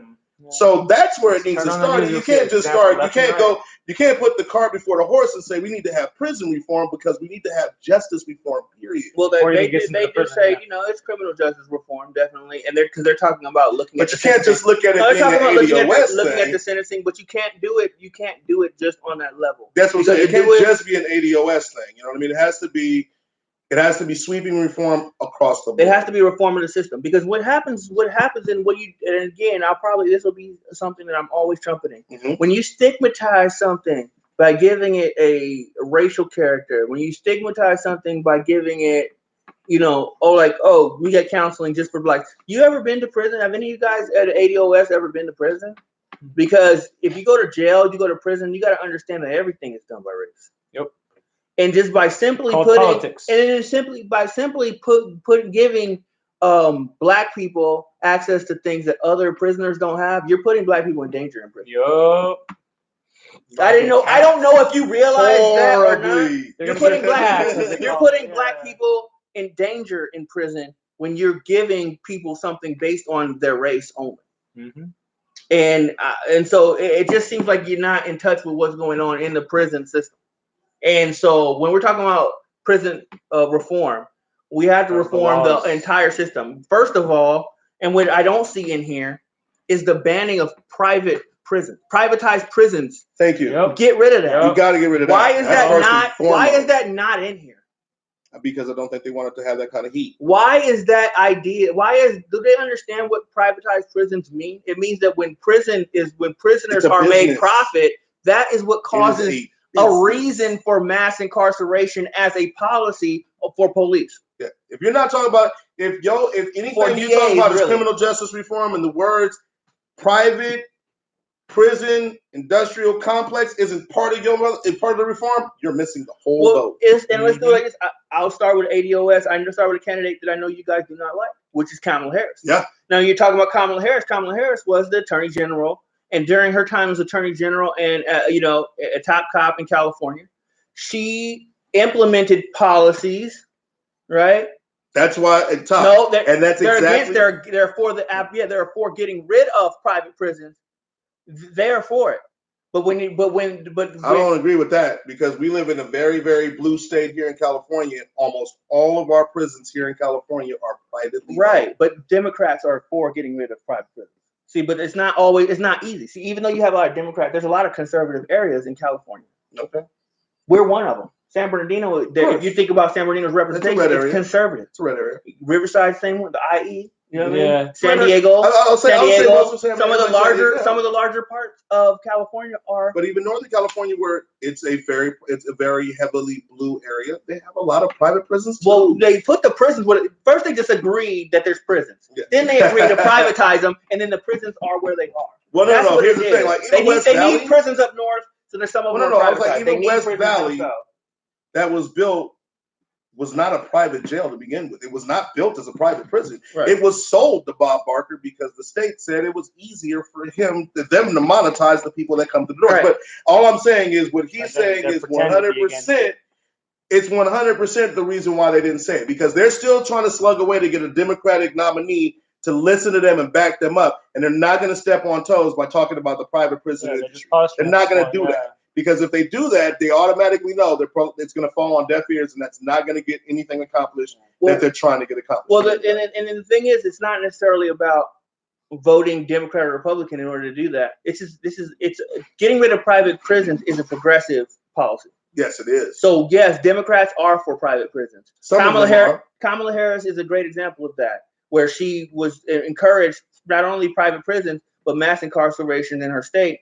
And she also didn't want to let people that had actually been released. Well, you know what I mean? Yeah. Slated for release to be released. She didn't want to be released. She wanted the labor network because she was helping her donors, their donor class, which is the people that own those private prisons, and she was filling them up. So when you have private prisons, the DA's policy is to fill them up. Why? Yeah. Because those people give campaign contributions and other types of contributions to their causes and backing and lobbying on their behalf to get certain things done. Well, Democrats, Democrats and Republicans are both for private prisons. But when you're talking about the elimination of the private prison system, you're talking about Bernie Sanders. You're talking about Tulsi Gabbard. You're talking about Elizabeth Warren. Mm-hmm. So you're talking about some of the more progressive candidates that are running right now. So, yeah, thank you for that, Tyrone. Now, the next topic would be, and I'll read it to you guys. In the early 80s, America committed to strengthen the capacity of historically Black colleges and universities to provide quality education in Executive Order 12320. President Obama undermined that commitment with changes to the PLUS loan requirements. We call for legislation to triple the current federal allotments to HBCUs. Schools like Georgetown, built by slaves, have an endowment of over $1 billion. This is a transfer of wealth from ADOS to whites. Our agenda demands that the federal government fully endow our remaining HBCUs in a dollar amount that meets the budgetary needs of each institution. Okay, so fully funding HBCUs, that sounds like a progressive policy. Hold on. That's already a policy for that's supported by Bernie Sanders. No, they take it one step further, and I actually agree with this. In addition, ADOS students who attend HBCUs should receive a discount in the form of a 75% tax credit. Okay. Given that our inability to pay the rising cost of education is directly tied to the racial wealth gap coming from slavery. ADOS who choose schools outside of the HBC network should receive a 50% government funded credit. Okay, so let me just bring this up because this is what confuses me about Antonio Moore. Because when Bernie Sanders announced that he's supporting and introducing legislation to not only end student loan debt, but to also make public colleges, including HBCUs, free, Antonio Moore got online and talked about how that was not something that ADOS people should support. But we should support a 75% discount. We should support. Wait, hold on. We should support a 75% tax credit. Well, wait a minute. Why don't they just make it free? Why don't they just make it free? You went to UCLA, bro. What is a 50% tax credit gonna do for the tuition for UCLA or USC? 50% is 50% off. I'm not playing. 50% off. It's still, but I mean, free. Could you imagine UCLA could be That's free? what I was about to say. 50% is 50% off, but the man was bucking for free. How is 50% better than free? That's my point. See, the whole thing is, the thing is too that they're trying to get into. They're taking a dangerous position of only doing something for Black people. Which first of all, making laws. First of all, making laws about half the stuff that you guys wanted to make laws about only for Black people is unconstitutional. It's discriminatory. You can't make laws. You can't make certain kinds of laws in America only for certain groups of people. Because if that was the case, they'd be making laws just for white people all the time. Feels like it. They will be. I want to say, no, it feels like it, but it's always in the same. But the wording in it is fair. Yeah. Right. But what you're wording right now, right here, is you're actually saying that this group of people get this and nobody else. And that's not constitutional. No, you know what? If you guys want to get together and make college funds for Black people and make sure that Black people can go to college. There's already a United Negro College fund. There needs to be more. Okay. More grants. Do you know how there's actually millions of dollars in grants specifically for Black people to go to college that go unapplied for every year? As a matter of fact. Then they need to raise awareness on that. Right. If they were doing something like that right now, and if they were supporting something like free college, this would all make sense. Yeah. But when you get on your website and you're saying, well, Black people should get a 75% tax credit. So say they said, you know what? Okay. So Black people can get a 75% tax credit, but we're going to make public colleges free for everybody. I'd agree with that. Except Black people, because you want your 75% tax credit. So ADOS, by us supporting what you want instead of supporting a candidate for president like Bernie Sanders, we would actually be, like he said, shooting ourselves in the foot. This isn't well thought out. It's the worst part about the wording of that, and that's why I said I like this next. The worst part of that wording for that is you're asking for a tax credit to bridge the gap between the wealth gap because of slavery, right? Mm-hmm. Okay. So how is 25% of nothing going to help me? If I don't have the money now to even go to college at all, how is a 75% credit going to help me when I still have 25% of nothing? And then not only that, this is how tax credits work. If I'm getting a tax credit, for instance, if I'm getting a tax credit on my child care for my children, I get a tax credit for my children, right? I pay that. I have to pay the taxes throughout the year. And then when I file my taxes, they give me a credit back. So that's what happened. So this is basically saying, well, you have to pay for college, but we'll give you some. But we'll give you a credit back at the end of the year when you file your taxes. 75%. That doesn't make sense. You don't order 75% when you file your taxes. You don't have to include that. Doesn't make sense. And you're gonna get it in a sense of a refund. That doesn't make sense. That's going to hinder the ability of a lot of Black people to still go to college. That's still going to be a lot of Black people that can't go to college. If college tuition right now is $100,000, and you tell me I got to pay $100,000, and we already know there's a wealth gap, while I probably don't have $100,000, do you think I'm motivated to go to school to pay $100,000 in the hopes of getting 50 of it back? Okay, so now anyway, we're gonna move. I'm gonna skip the next one because we're just gonna start, no. The next one we're gonna start going to a different one because this is Silicon Valley. Okay, we know Silicon Valley's racist. We got it. The next one has to do with. Go ahead, read the next one. So we're gonna audit the banks to see if there are patterns of racial discrimination. When we already know there are, and we don't even have to do audit. The audit has been done. Matter of fact, the Wells Fargo was actually fined for this very reason. So we know it exists. So you know, they've been fined more than once for this. Yeah. So we know it exists, and it's no secret. So I'm glad. Yeah, but if you want to do another audit, that's great. The more information that we have for that, that's great. These banks receive bailout money from taxpayers and owe a debt to all taxpayers. Not necessarily, and that we're talking about. We're going to talk about. No, wait. We're going to talk about MMT.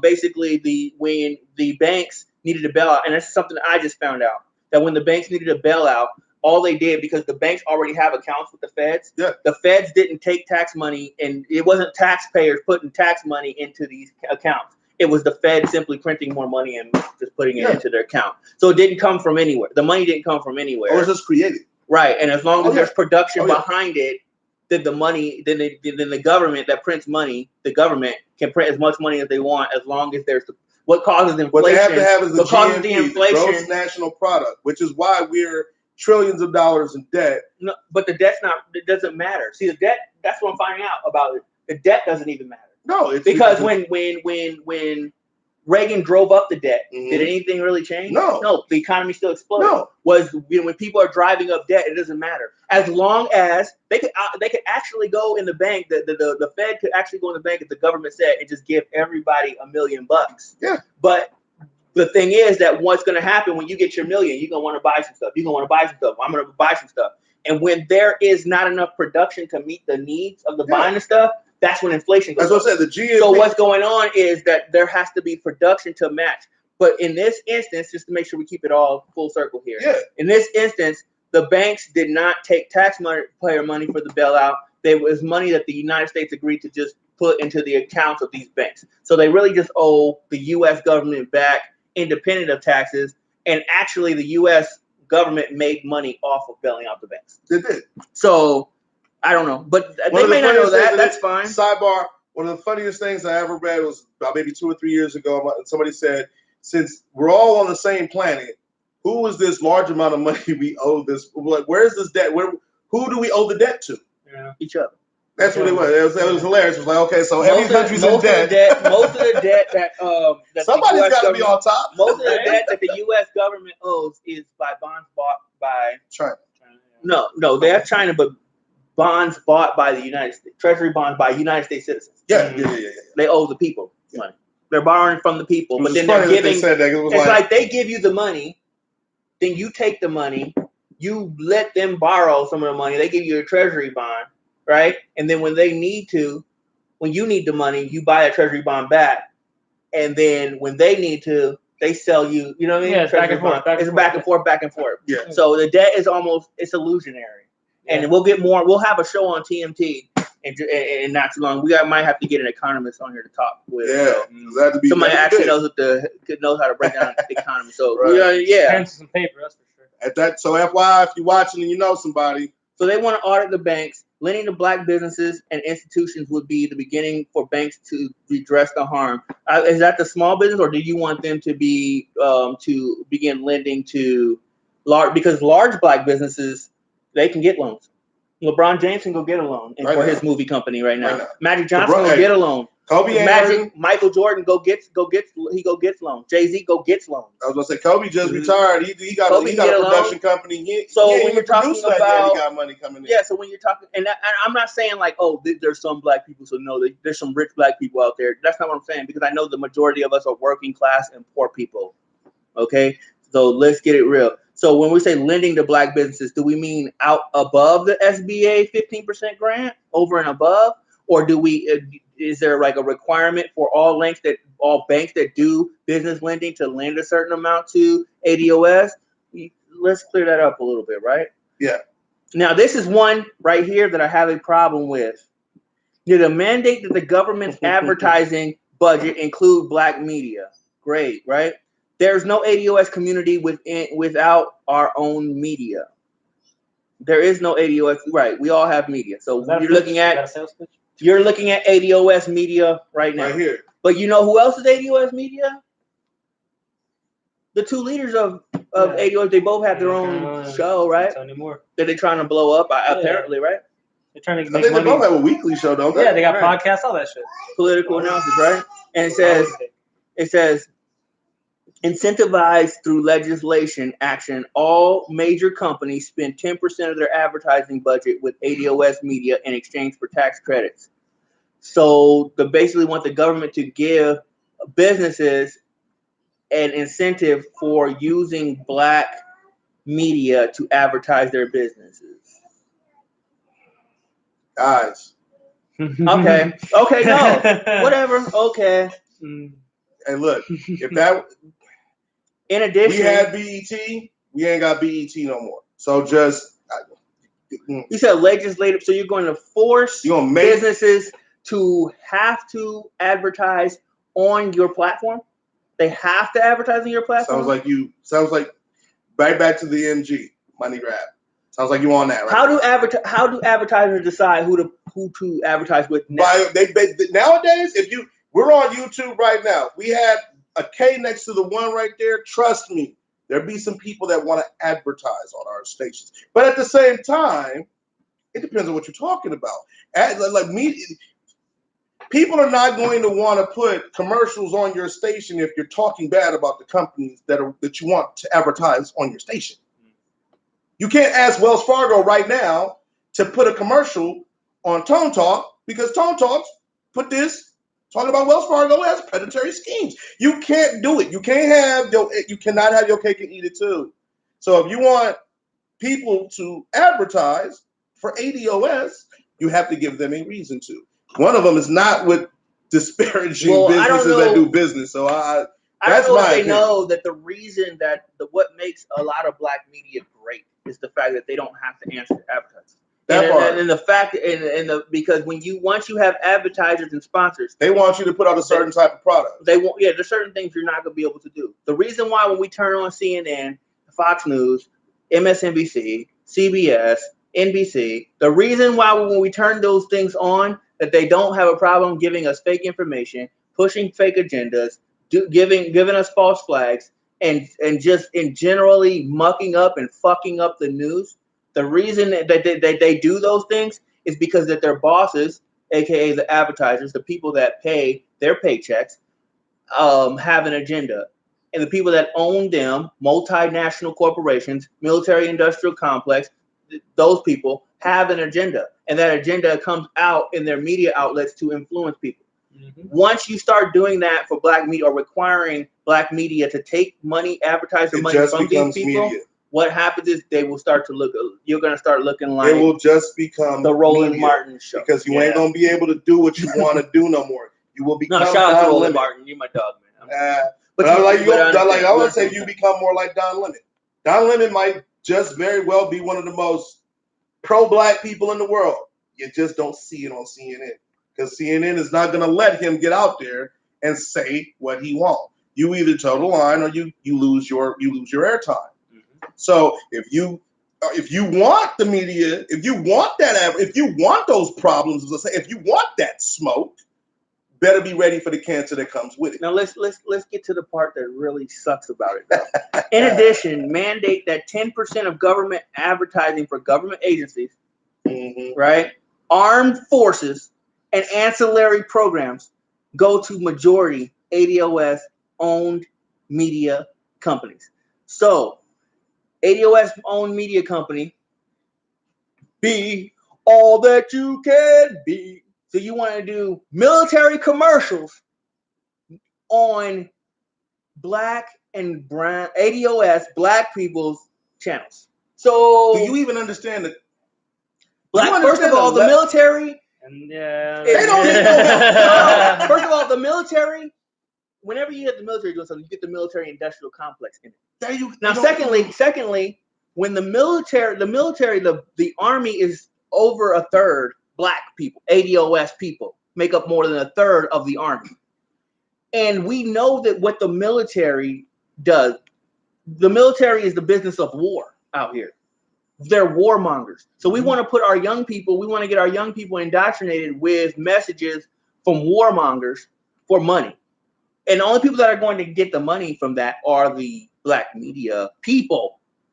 So it's not like now you have the same blood on your hands. Black people don't benefit. Black people benefit from watching black media. Black people don't benefit from The advertising. From black media getting advertised. The only people that benefit from that are your cats like blood on your hands. They're your Bob Johnsons of the world. You and want things of that nature. People that are already billionaires. Man. People that are already billionaires. They're the people that benefit from that. Here we go. Next one even makes me a little more upset because we go all the way back to the first time they said this, and it's stupid as hell to me. ADOS college debt should be forgiven in the same way losses were forgiven for banks on Wall Street. Now, Good idea. But is that not what Bernie Sanders is talking about right now? And ain't that what Antonio Moore got on the internet and said that no, we don't want that. No, I'm not even gonna read no more than that one sentence because why we gotta forgive everybody's student debt? Why can't we just forgive black people's student debt? Because this is what black people have to understand. That when other groups do well, it does help black people too. When the economy, we don't lose when everyone wins, y'all. Look, black people might do bad sometimes, and we might do not as good as other groups sometimes. But when the economy is good, black people do better. Yeah, the chances are always. It's better. just always raises the stakes a little bit. It always looks better when there's more than one group winning. I'm trying to tell you that because if one group is winning, the other group's not winning are going to be opposing that because it's going to immediately turn into, oh well, what about me? So anyway, but even all that pales in comparison to the fact that that's one of Bernie Sanders. Listen to this. It says ADOS graduates bought into the idea that the key to success in life was in education, and there was a place for us in America. Only to find out after graduation we were locked out, which a lot of people, not just black, but a lot of people find out. Wait, we can't afford to bear the burden of a lot. I get that. But okay, let's ask Antonio. Antonio, are you better off for your education, or are you not as good off? I need to know. You went to law school? I need to know. So wait, you not only did you go to undergraduate studies. You went to UCLA and Loyola. And you went to Loyola. So I need to know. Are you better off? Did Loyola open some doors? Matter of fact, answer me this. Are you in debt right now? He probably is. I need to know. Inquiring minds need to know. He doesn't seem like a rich man. Unless I'm not saying that. It don't mean that. Look. If you look, I'm telling you right now. When you on YouTube and you have 50,000 subscribers, you're getting monetized. That's a $200,000. That's a $200,000. I'm gonna say it again. You said how many subscribers you had? 65,000. Yeah, no, 50,000. Oh. Forget about it. No. What I'm saying is he might get a little something from you. He's not balling though. But I'm not saying he is. But I can guarantee you he's not doing as bad as people with like. No, hold on. I'd say he's not doing as bad as him not going to school. That's what I'm saying. So what I'm saying is that if you're better off, then I don't. Anyway, and it's not about like the burden of a lie. I do understand people getting out of.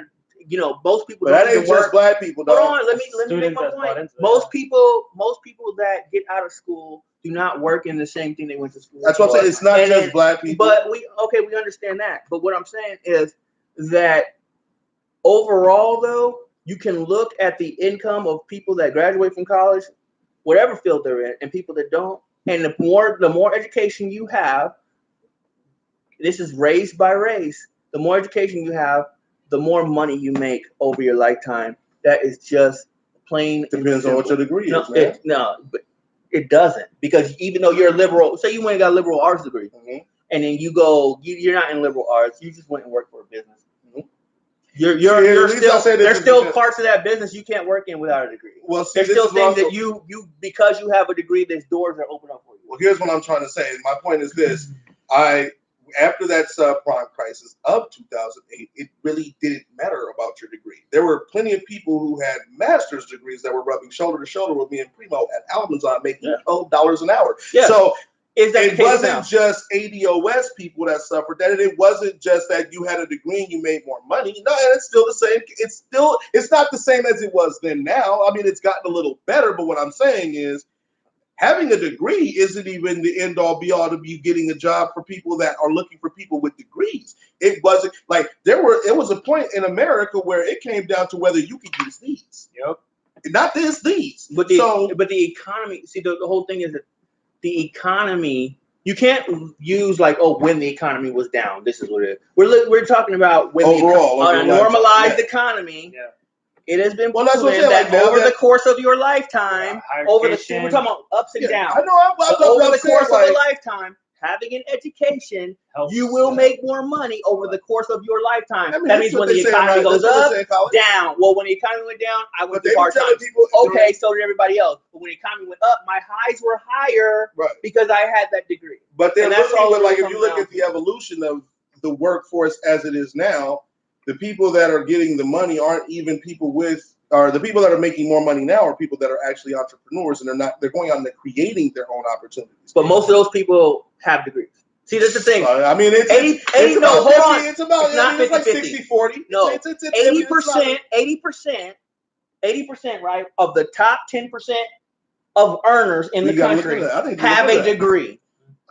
We have to look into those numbers. There's people like Bill Gates that dropped out of college because what he was doing and what they learning, they didn't teach in college. Exactly. But out of the top 10% of earners in America, 80% of those people have degrees, bachelor's and up. You don't understand. You're not. Well, I'm not Bill Gates. No. So for me to make the amount of money I need to make, I need a degree. Bill Gates didn't need a degree because they weren't teaching what he was learning to do what he's doing, right? But if they're teaching it, you need to learn it.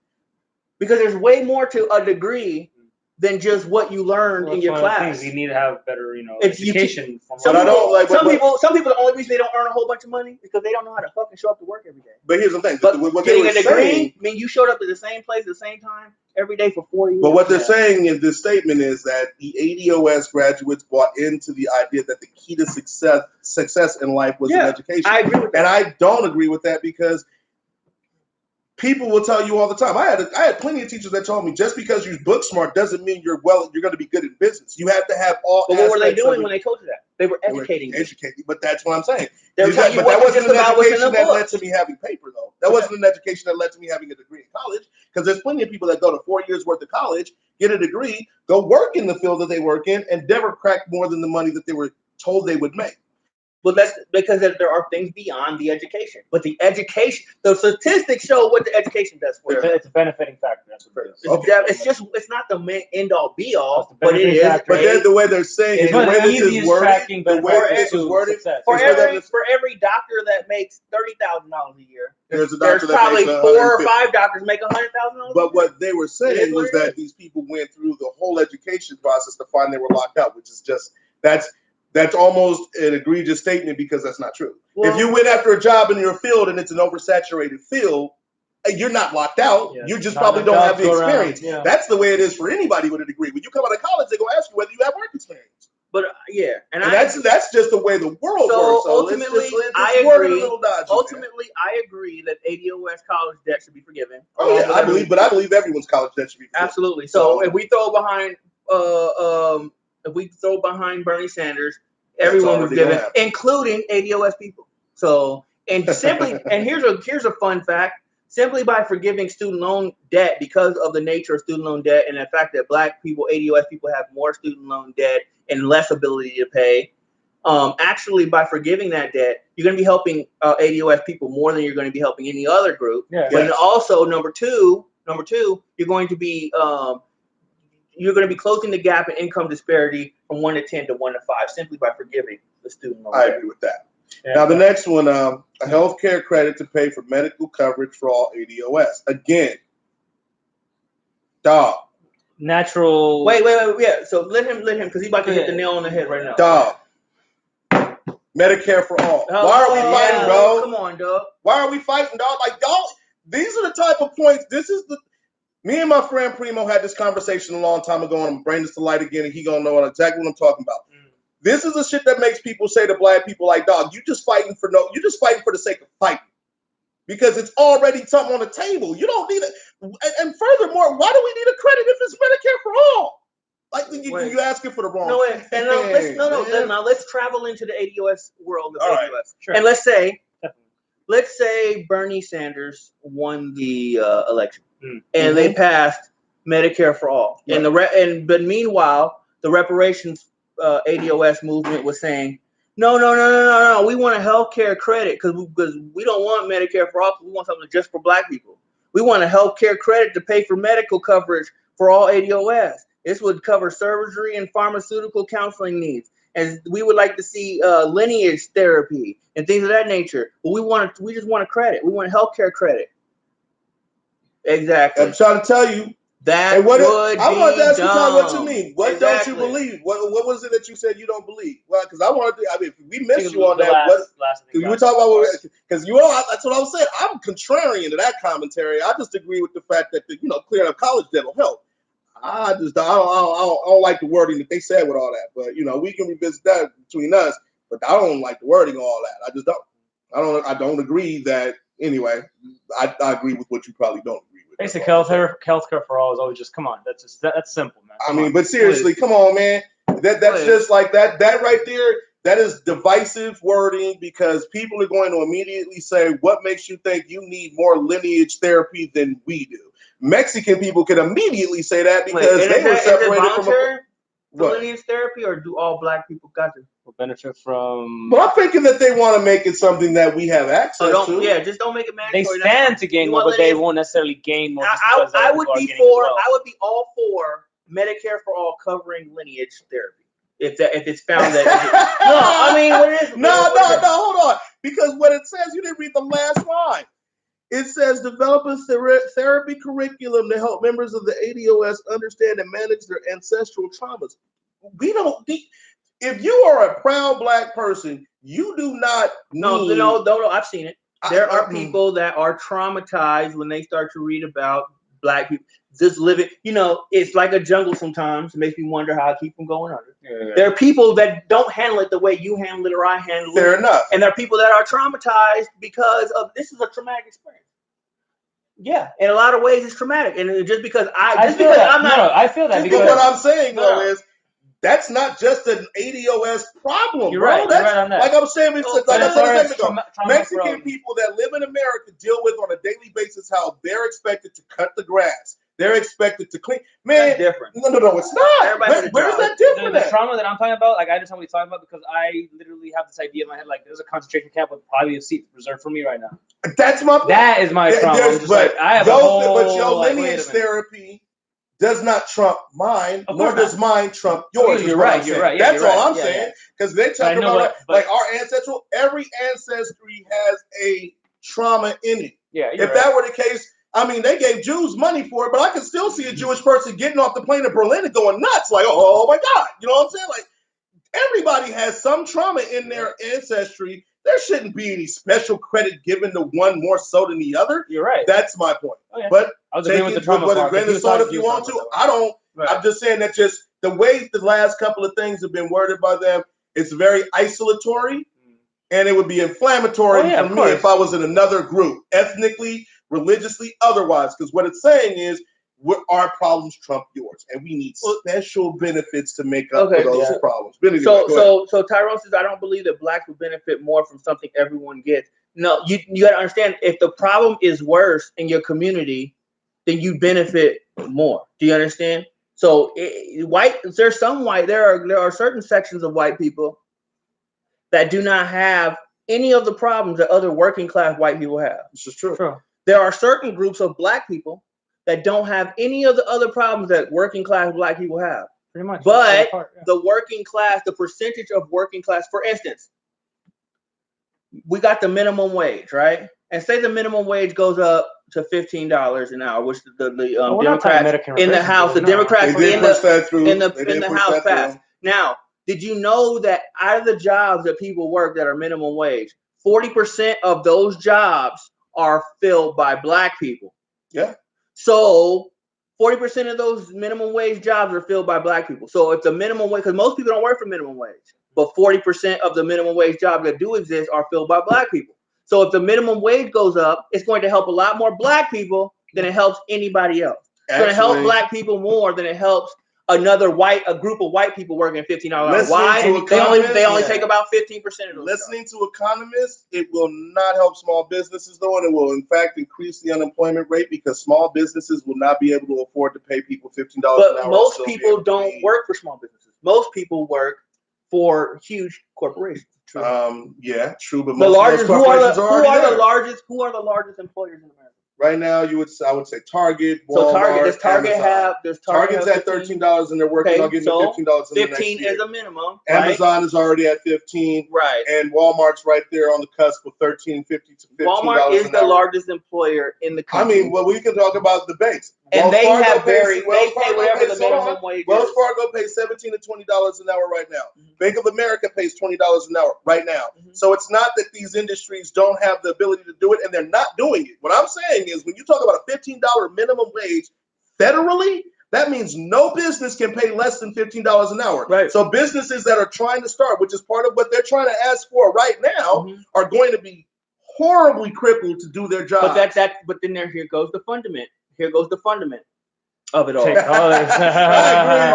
man. I definitely agree with you. Here goes the fundamental thing. Here goes the fundamental thing of it all when you're talking about business. If you cannot afford to pay a living wage of a worker that you expect to work for you, you should not be in business. Okay. Or you should be doing business by yourself. Okay, but then that point, then what you're saying is that no one should go into business unless they can pay and hire anybody. You have to. Then you're killing the American dream to own your own business. No, it isn't, because right now, if I want to hire some workers, I have to pay the minimum wage. Okay, so when we go back to the original argument they had about the SBA loans, where's the money going to come from? Where's the money going to come from? What are you talking about? SBA loans come from the SBA. No. Where's the money? If they're not getting the SBA loans, where's the money going to come from? What do you mean? The money to pay the people $15 an hour. It's part of the loan. That's what that. Okay. Again, if they're not getting approved loans, where's the money going? 15 in Alabama is way more than 15 in New York. How can you determine 15 is fair federally? Thank you. Hold on, because these are mathematical equations. Now, just because, look. California and Alabama are not the same. Wait, hold on. There is a federal minimum wage now. It's $7.25. And do you know what the minimum wage in Alabama is right now? $7.25. Exactly. And nobody in Alabama is crying about not feeding their kids. That's a damn lie. That's a damn lie. If you think that there's not poor people, hold on. What? Because you cannot just say that. There are poor people in Alabama right now that work full-time jobs at minimum wage and cannot take care of their family, and they're paying more than half of their money goes to rent. Then you need to talk about fair housing, not minimum wage. Wait. Raising the minimum wage does not raise the amount of money you got to do all of those. See, the whole thing is none of these things are singular. You do them all together. Okay. And the main that's what I'm saying. You can't raise You can't raise the minimum wage to $15 an hour, because you know what they're going to do? Raise the rate. They're going to raise the rent. That's how they do it. That's not necessarily true. Okay. If there's no rent control, if the Primo is making $15 an hour in a state where he was making $7.25 of the minimum wage, I now know he's making $8 more than the minimum wage. Guess what I can do without rent control? I can raise it to where I tax him for $10 of that, because $7.25 was what you were making before, right? But that's the thing. People declare. See, the one is people declare the rates that they're paying for their rent. Mm-hmm. That they're asking for their rent before you decide to apply. Yes. And then, so if you meet the requirements to live somewhere, you meet the requirements to live somewhere. But there are people in California based on $11 an hour that live in their goddamn car and work 40 hours. That's true. So $15 an hour is the minimum you can do for somebody. One of the things that happened in Inglewood, California, that's horrible, but it still is legal, was when they brought in the new stadium, and it created jobs because they're building a new stadium, right? Right. Last year, the rent was something like $1,600 a month, right? Now it's $25, right? Because there's no rent control, and because they know more people are now making more money, they're charging more. And all I'm saying is, I get upset about that. That's not why they're doing it. It's all about property value. What I'm saying is, it's not that people are making money. They don't care who can afford it. Let me finish.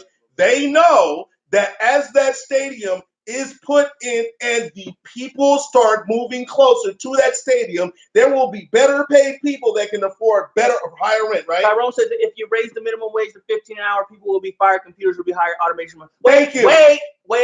Listen. When you have a corporation, their job is to make as much money as possible, right? Yep. So if they can cut back on workers, they don't care. If they're paying $8 an hour for workers, but they can cut back, they will cut back on workers and fire people anyway.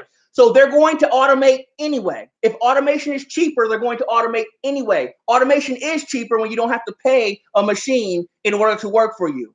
So it doesn't matter. Hold on. It doesn't matter if they made $1 billion. They're trying to make 1.1 billion next year. Okay. And so if they can do say, how can we make changes? How can we make cutbacks? Well, we can fire some people in favor of this automation. Guess what they're going to do? Yeah. They're going to do it, and it doesn't matter how much they're paying. You do realize that Amazon just now started training 100,000 people, retraining 100,000 people. Do you know why they're retraining? Because they're going to be automating a lot of the things that they're doing right now, and they're going to be firing people. Thank you for bringing that to our attention. But guess what? It ain't because they're paying $15 an hour for the people. No, it's because they even can pay less people. Hold on, they can pay less people more money, right? Because they have machines doing the manual labor. But guess what? They were going to do that even when they were still paying. Right. So it's not because the minimum wage went up. But you raised the minimum wage. They're doing that. Hold on. They're doing that because they can't. They do that because they're of the greed.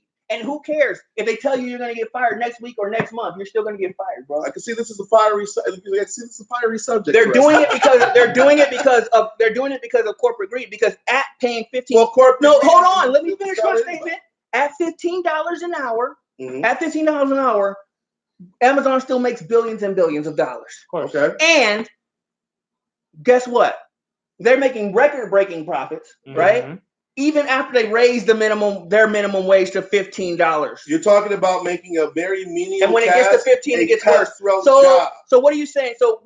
Should someone be able to allowed to hire people at a wage that does not, you know what I mean?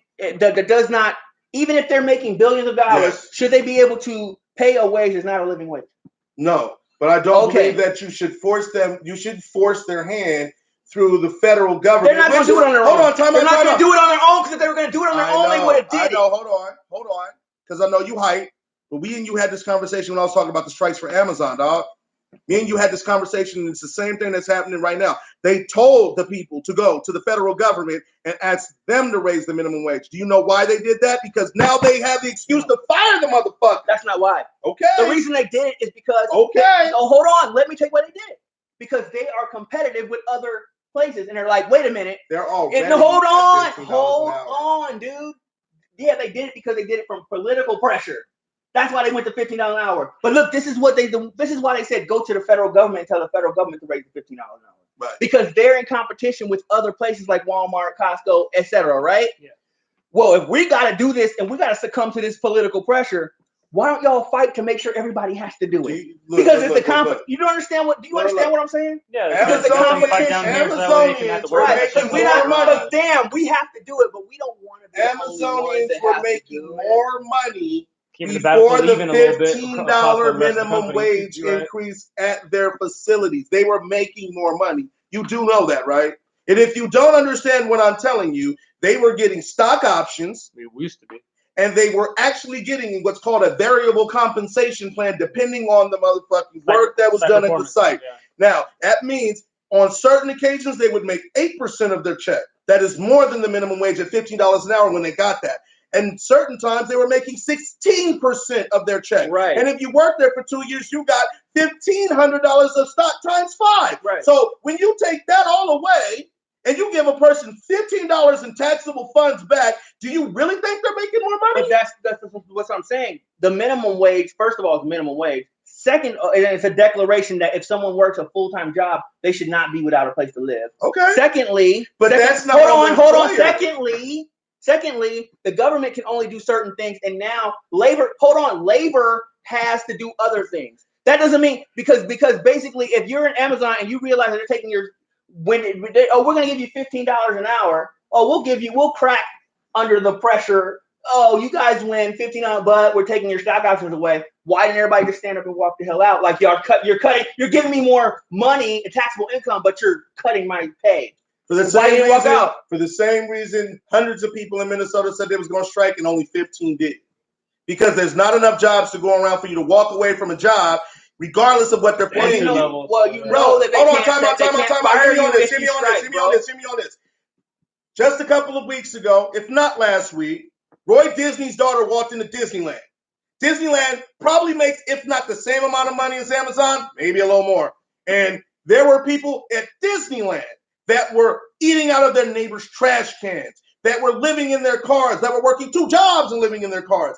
I am telling you, you can try your best to put this all on the employers, but at some point, there has to be reform in the housing market. And that's something these motherfuckers ain't even talking about. The housing market itself is its own beast and is unpoliced for the most part in almost every state. So it doesn't matter. It doesn't matter what you do as far as an employer or the government when it comes to wages getting paid.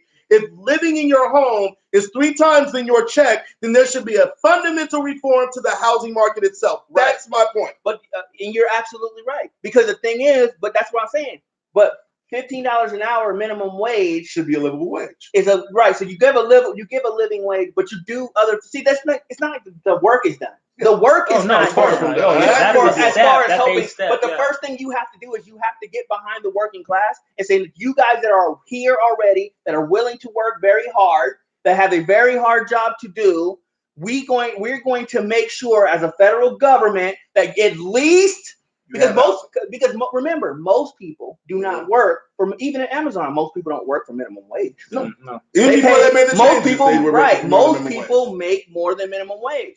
But we feel like the day you walk into the housing market, if you are a young person in college, your first job, if you are a person just starting a family, which young people are often doing, if you're that person, you don't have to worry about taking care of your family. You don't have to worry about being in college and having a place to live. It is a wonderful debate. We don't even have people talking about you don't have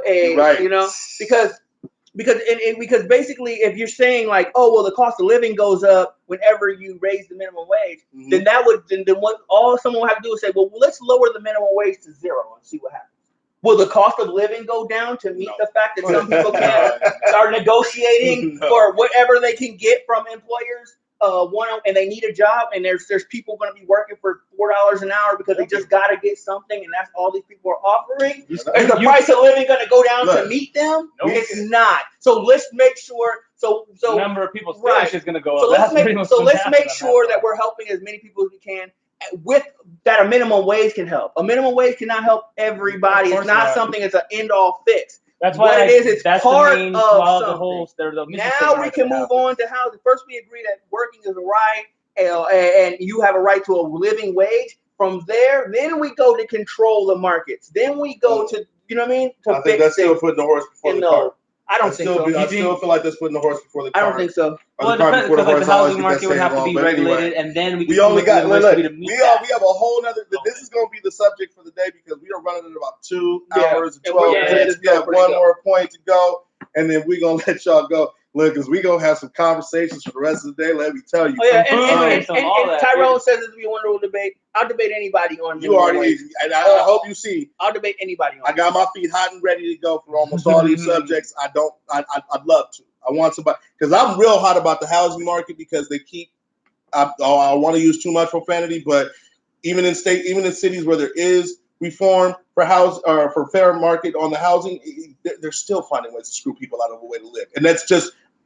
At the end of the day, that is probably the most damning indictment against America as a capitalistic country is that people can actually get up every day and go to work and do not have a place to come home to. If you have to live in your car and you work 2 jobs, that is a travesty as a country. And if you call yourself the most powerful and richest country in the world, that is a damning indictment. Because a friend of people, you keep saying should. A capitalistic country doesn't run off what should have. Exactly. But what happens is that the way our country works is first you have to define fundamental values. Yeah. So that's when I say should, meaning this should be a fundamental value. This is a value. I'm pulling up a fundamental. For instance, healthcare is a right. Yeah, of course. Healthcare is a right. It's a need. It's not just a need. It's a right. You have a right. No, there's needs. There's needs that people have that they don't have a right to. Yeah. Like I need money to survive. Right. I don't have a right. I don't have a right education, to come into your healthcare, and I don't have a right to money. I don't have a right to money. Do it till you got the right to. I don't have a right to your money, but I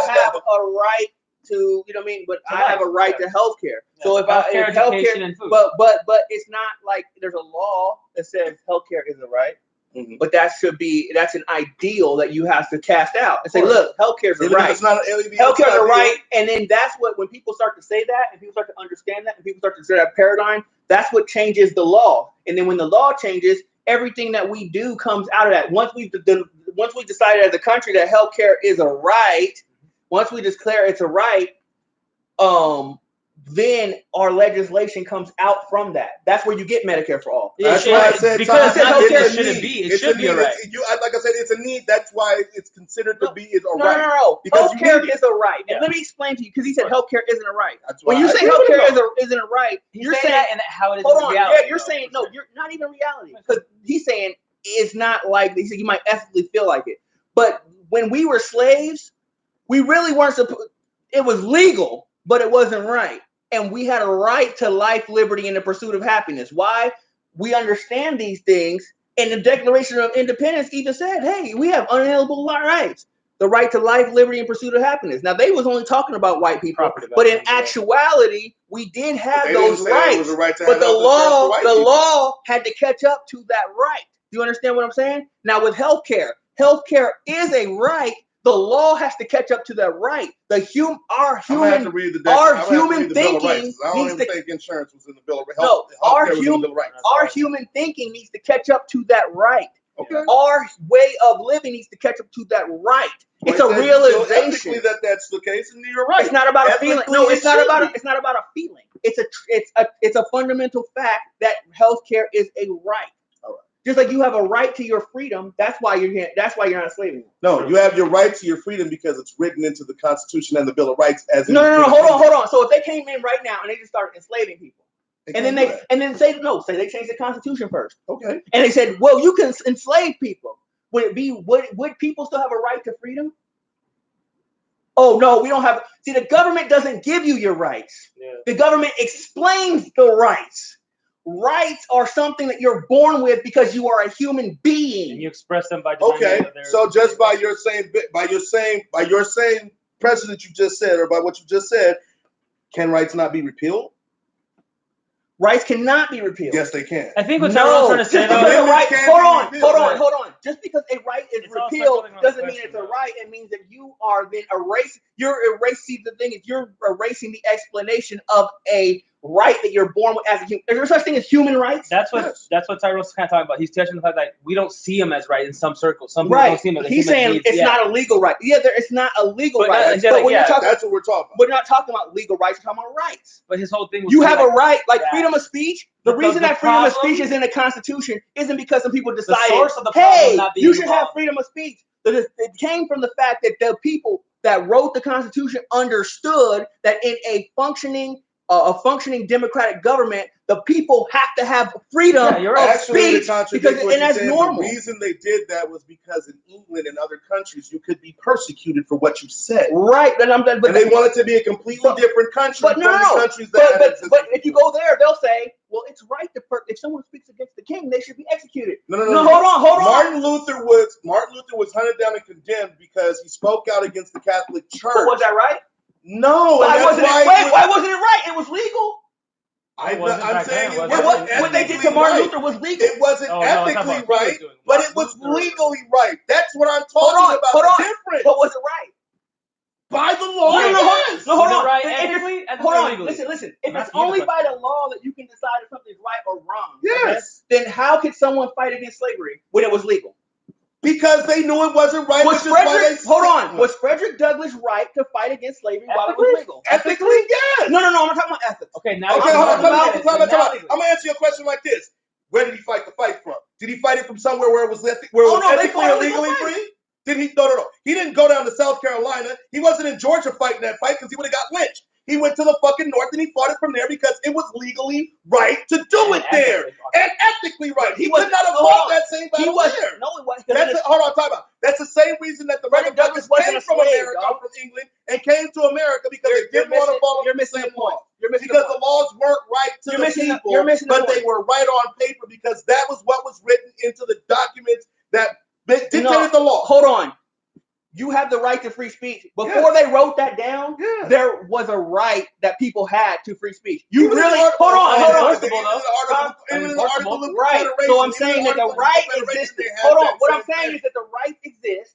Mm-hmm. The government document, the legal document, comes out of the values that already exist. That's what he was saying the whole time. It's just merely explaining. He's saying that the problem is that we don't value them, we don't enforce those things. Right. So the enforcement comes from where? The law. But where does the law? And he's trying to say we should have other people accept that as well, not just us here. That's what he's talking about. I think y'all reviewing this is probably the most lit episode. The best case scenario. The best case scenario is that at some point we're gonna log off. This is gonna be. I'm glad y'all had us tuned into this. But anyway, the last thing that they say is that America has never atoned for its original sin or slavery in the form of reparations. It is our position that H.R. 40 be passed and additional supportive measures implemented. We need to gather the data on the level of wealth that was lost as a direct result of slavery and the era of Jim Crow that followed. The paper, The Economics of Reparations, which I will read, assess the value today as Professor Sandy Doherty, Jr., a leading economist and premier scholar in the area of American reparations, and Dania Frank have illustrated using the work of Vedder, Galloway, and Klingeman. The gains in wealth to white Southerners from ownership of blacks in 1859 was $3.2 million. Now, in today's dollars, the value of the debt is estimated to be somewhere between $5 and $10 trillion, depending upon the interest rate used for the compounding purposes. Now, ADOS demands that there be a real review of direct payouts needed to be made to eligible recipients from gathered data and progress be made towards hashtag ADOS families whole. Now, I'm going to only say this, and this is the only problem I have with the whole thing. How do you deem who is eligible?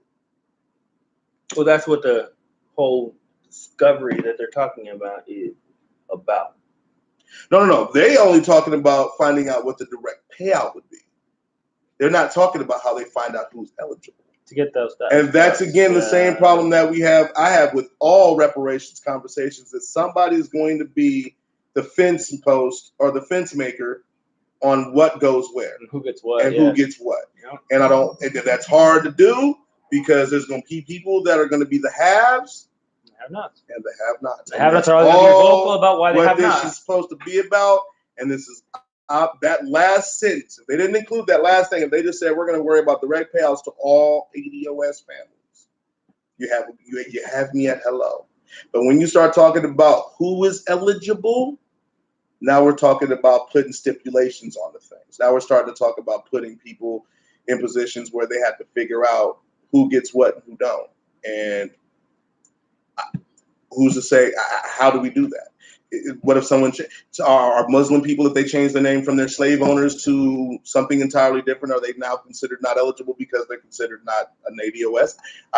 It's a very, very dodgy wording. The word eligible is always a dodgy word because of the fact that there's qualifying factors that have to be taken into account.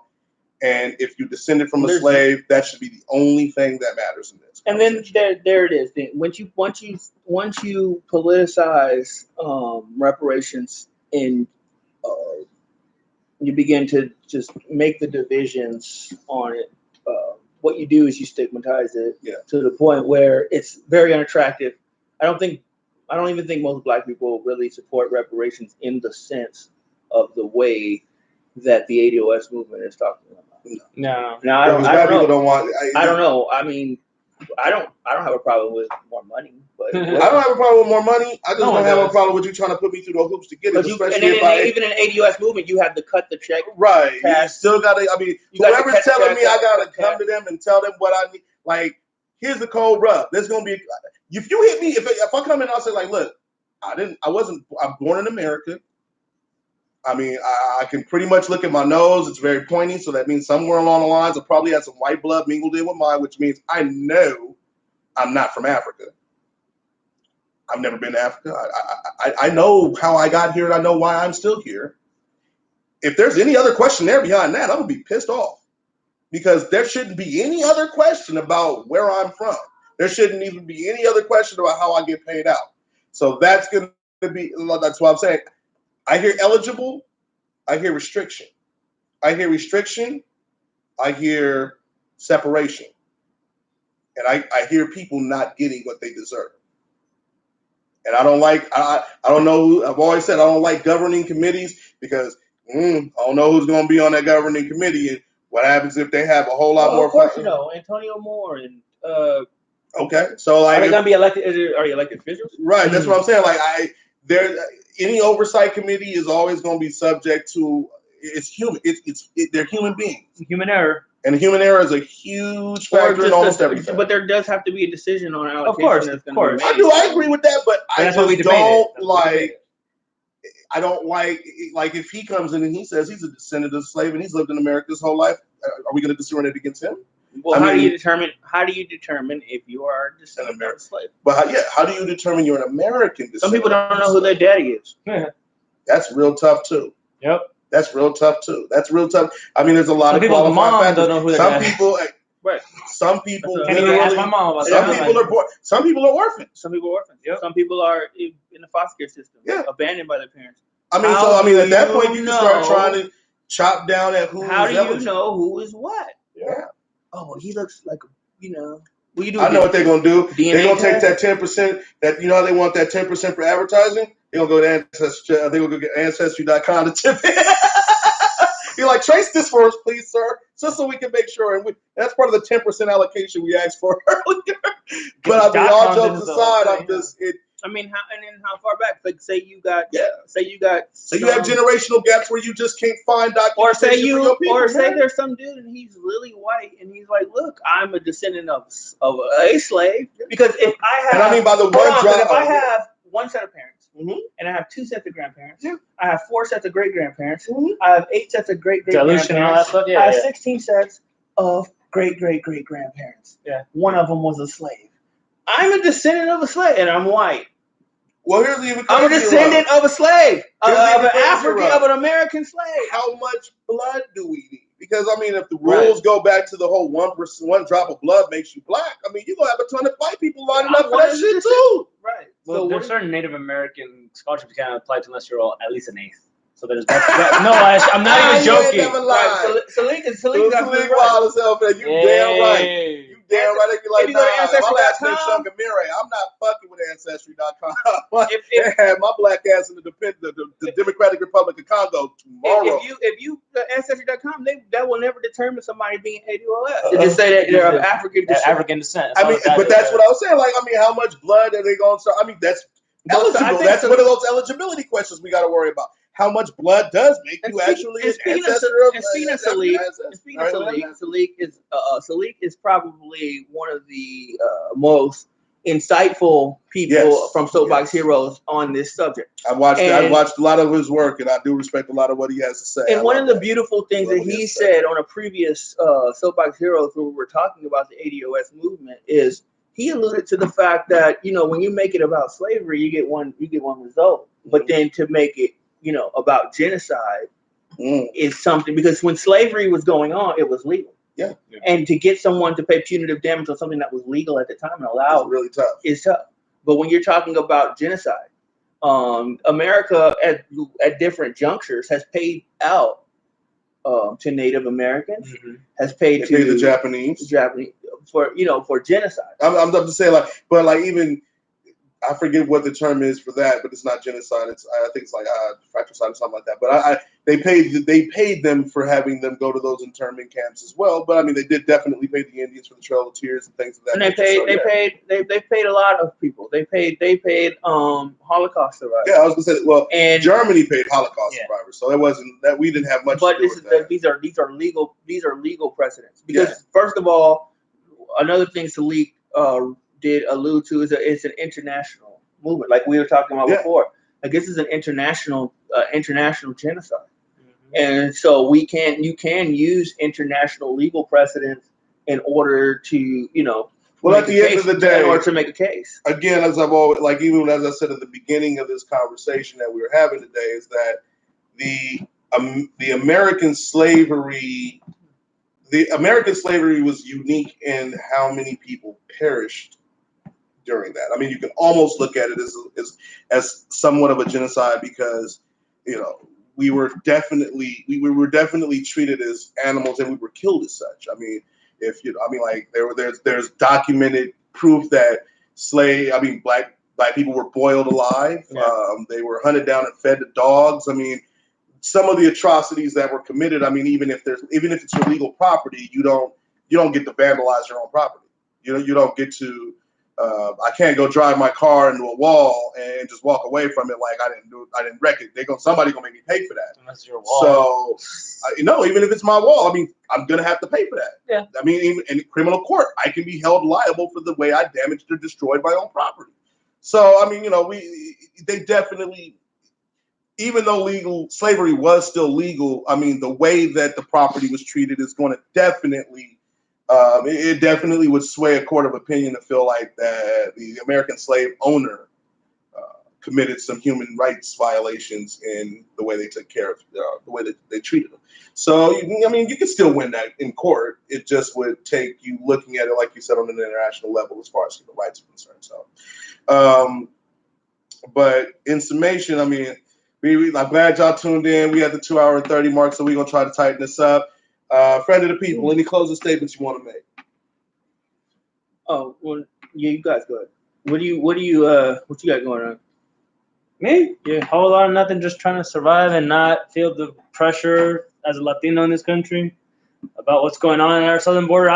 My whole thing is I'm laughing that there's people willing to gather up in September to go see supposed aliens when they have actual aliens getting sex trafficked and abused and all that kind of shit. I'm just like, y'all want a Naruto run somewhere, go Naruto run that way, dog. That's right. What I feel. Well said. You never lied. We missed the opportunity to talk about Iran. Yeah. All I'm gonna say is keep pushing. Keep pushing. It's Iran. Retaliation. My opinion is keep pushing Iran. Keep pushing, man. They've been fucking with you for a long time. Out of all of the regimes that's over there, you've probably been the only one that's been standing up for yourself as long as you have. You haven't had us come in there and affect you, or anybody else come in there and affect you. Keep pushing, man. Make them leave you alone, or make them stand up and do something about it. Yeah, always gonna get done. Okay, real quick, make sure that you stay tuned to the Soapbox Heroes Network. Salik Waib L got his own, got a great show. He's going to be coming back soon to the Soapbox Heroes Network, so look out for him. Click the notification bell. That will make sure that when he goes on live, you're going to be able to see it. Also, Tyrone, man. Shout out to Tyrone. 101.5. 105.1. It's 101.5. Yeah, I looked at it, dude. It's 101.5, dog. And Betty. Yeah, Betty. Shout outs to you all the time. You love you, girl. She be the only one in the room sometimes. So like it got hot here. Hey, at some point it was. That's what we're here for. That we're here for controversial topics. That's what the show is about. Look for us here every Saturday. Well, we might do it on Sunday next week. I'm trying to get Prince on the show. Yeah. Speaking of Prince, we're going to be doing Wednesday more debate coverage, and some deep dives in some important issues on the Meme Knowledge podcast. So look out for that. And then of course Tyrone's show right here on Soapbox Heroes, on the radio, off the radio, online. He's everywhere. We're never there, but it's cool. So look out. I think he wants to do more debates. So that's gonna be hot. Yeah, we keep it hot. We gonna keep this media pumping for you. We gonna make sure that we still keep coming with original content. Just stay tuned. As friend of the people will always say, the best is yet to come. That's right. So the best is yet to come. So keep it locked at Soapbox Heroes Network. Subscribe. Hit the notification bell. Bing. Comment or don't comment if you have nothing to say. and like we say on just give a shout out. Yeah. Just give post a comment. Talk about. I know y'all always want to hear us running our mouths about what we do research on. Please, you know what I mean. Hit me up on Instagram, Hugh. Bring up a valid point. We'll talk about you next time. Tweet Fiend7 on Twitter. Diallo Royal, Shunga Mary Johnson on Facebook. If you can't spell it, trust me. Ain't but too many of me, man. Put Diallo Royal in, they'll find me. And not only that, Diallo Royale. Sounds like a goddamn sandwich. Without the cheese. Right. going to be performing in San Bernardino. Man, stand-up comedy. 725. Where can they find me? Address 320 East 3rd Street, San Bernardino, California. But like I said, go on any one of my social media platforms. You'll find at least a flyer on there for me. If not, ask me about it. Hopefully, I don't bomb, get flop sweat, or get thrown tomatoes. We don't even worry about that. Self-deprecation and ticket information. You want ticket information? Go ahead and make sure that you get in contact with him, and hopefully, we'll see you there in San Bernardino. Hey. So, hey, you know what? Thanks you guys for chatting, chopping up with us. Great show today. We'll probably come back and talk a little bit about Iran. We're definitely going to revisit the ADOS subject at a different time. Oh yeah. Because they're definitely conversation. I'm going to try to get somebody on the show that's more maybe to service. No, for the ADOS thing to serve as opposition. Because there are a lot of ADOS supporters, and while I did try to steelman some of their arguments, I know that I probably didn't give them the proper representation. But I want to make sure that they have an opportunity to spread their message, because we do have a lot of Black people that watch the show that do need to hear about the ADOS message. They definitely do deserve at least a platform, whether you agree with them or not. And we're all about giving people a chance to at least share their ideas, even if they're dumb ideas. You can change an idea, though. All right. Simple as that. So peace to everybody. You guys be good. We'll talk to you guys next week. Bye now. All right.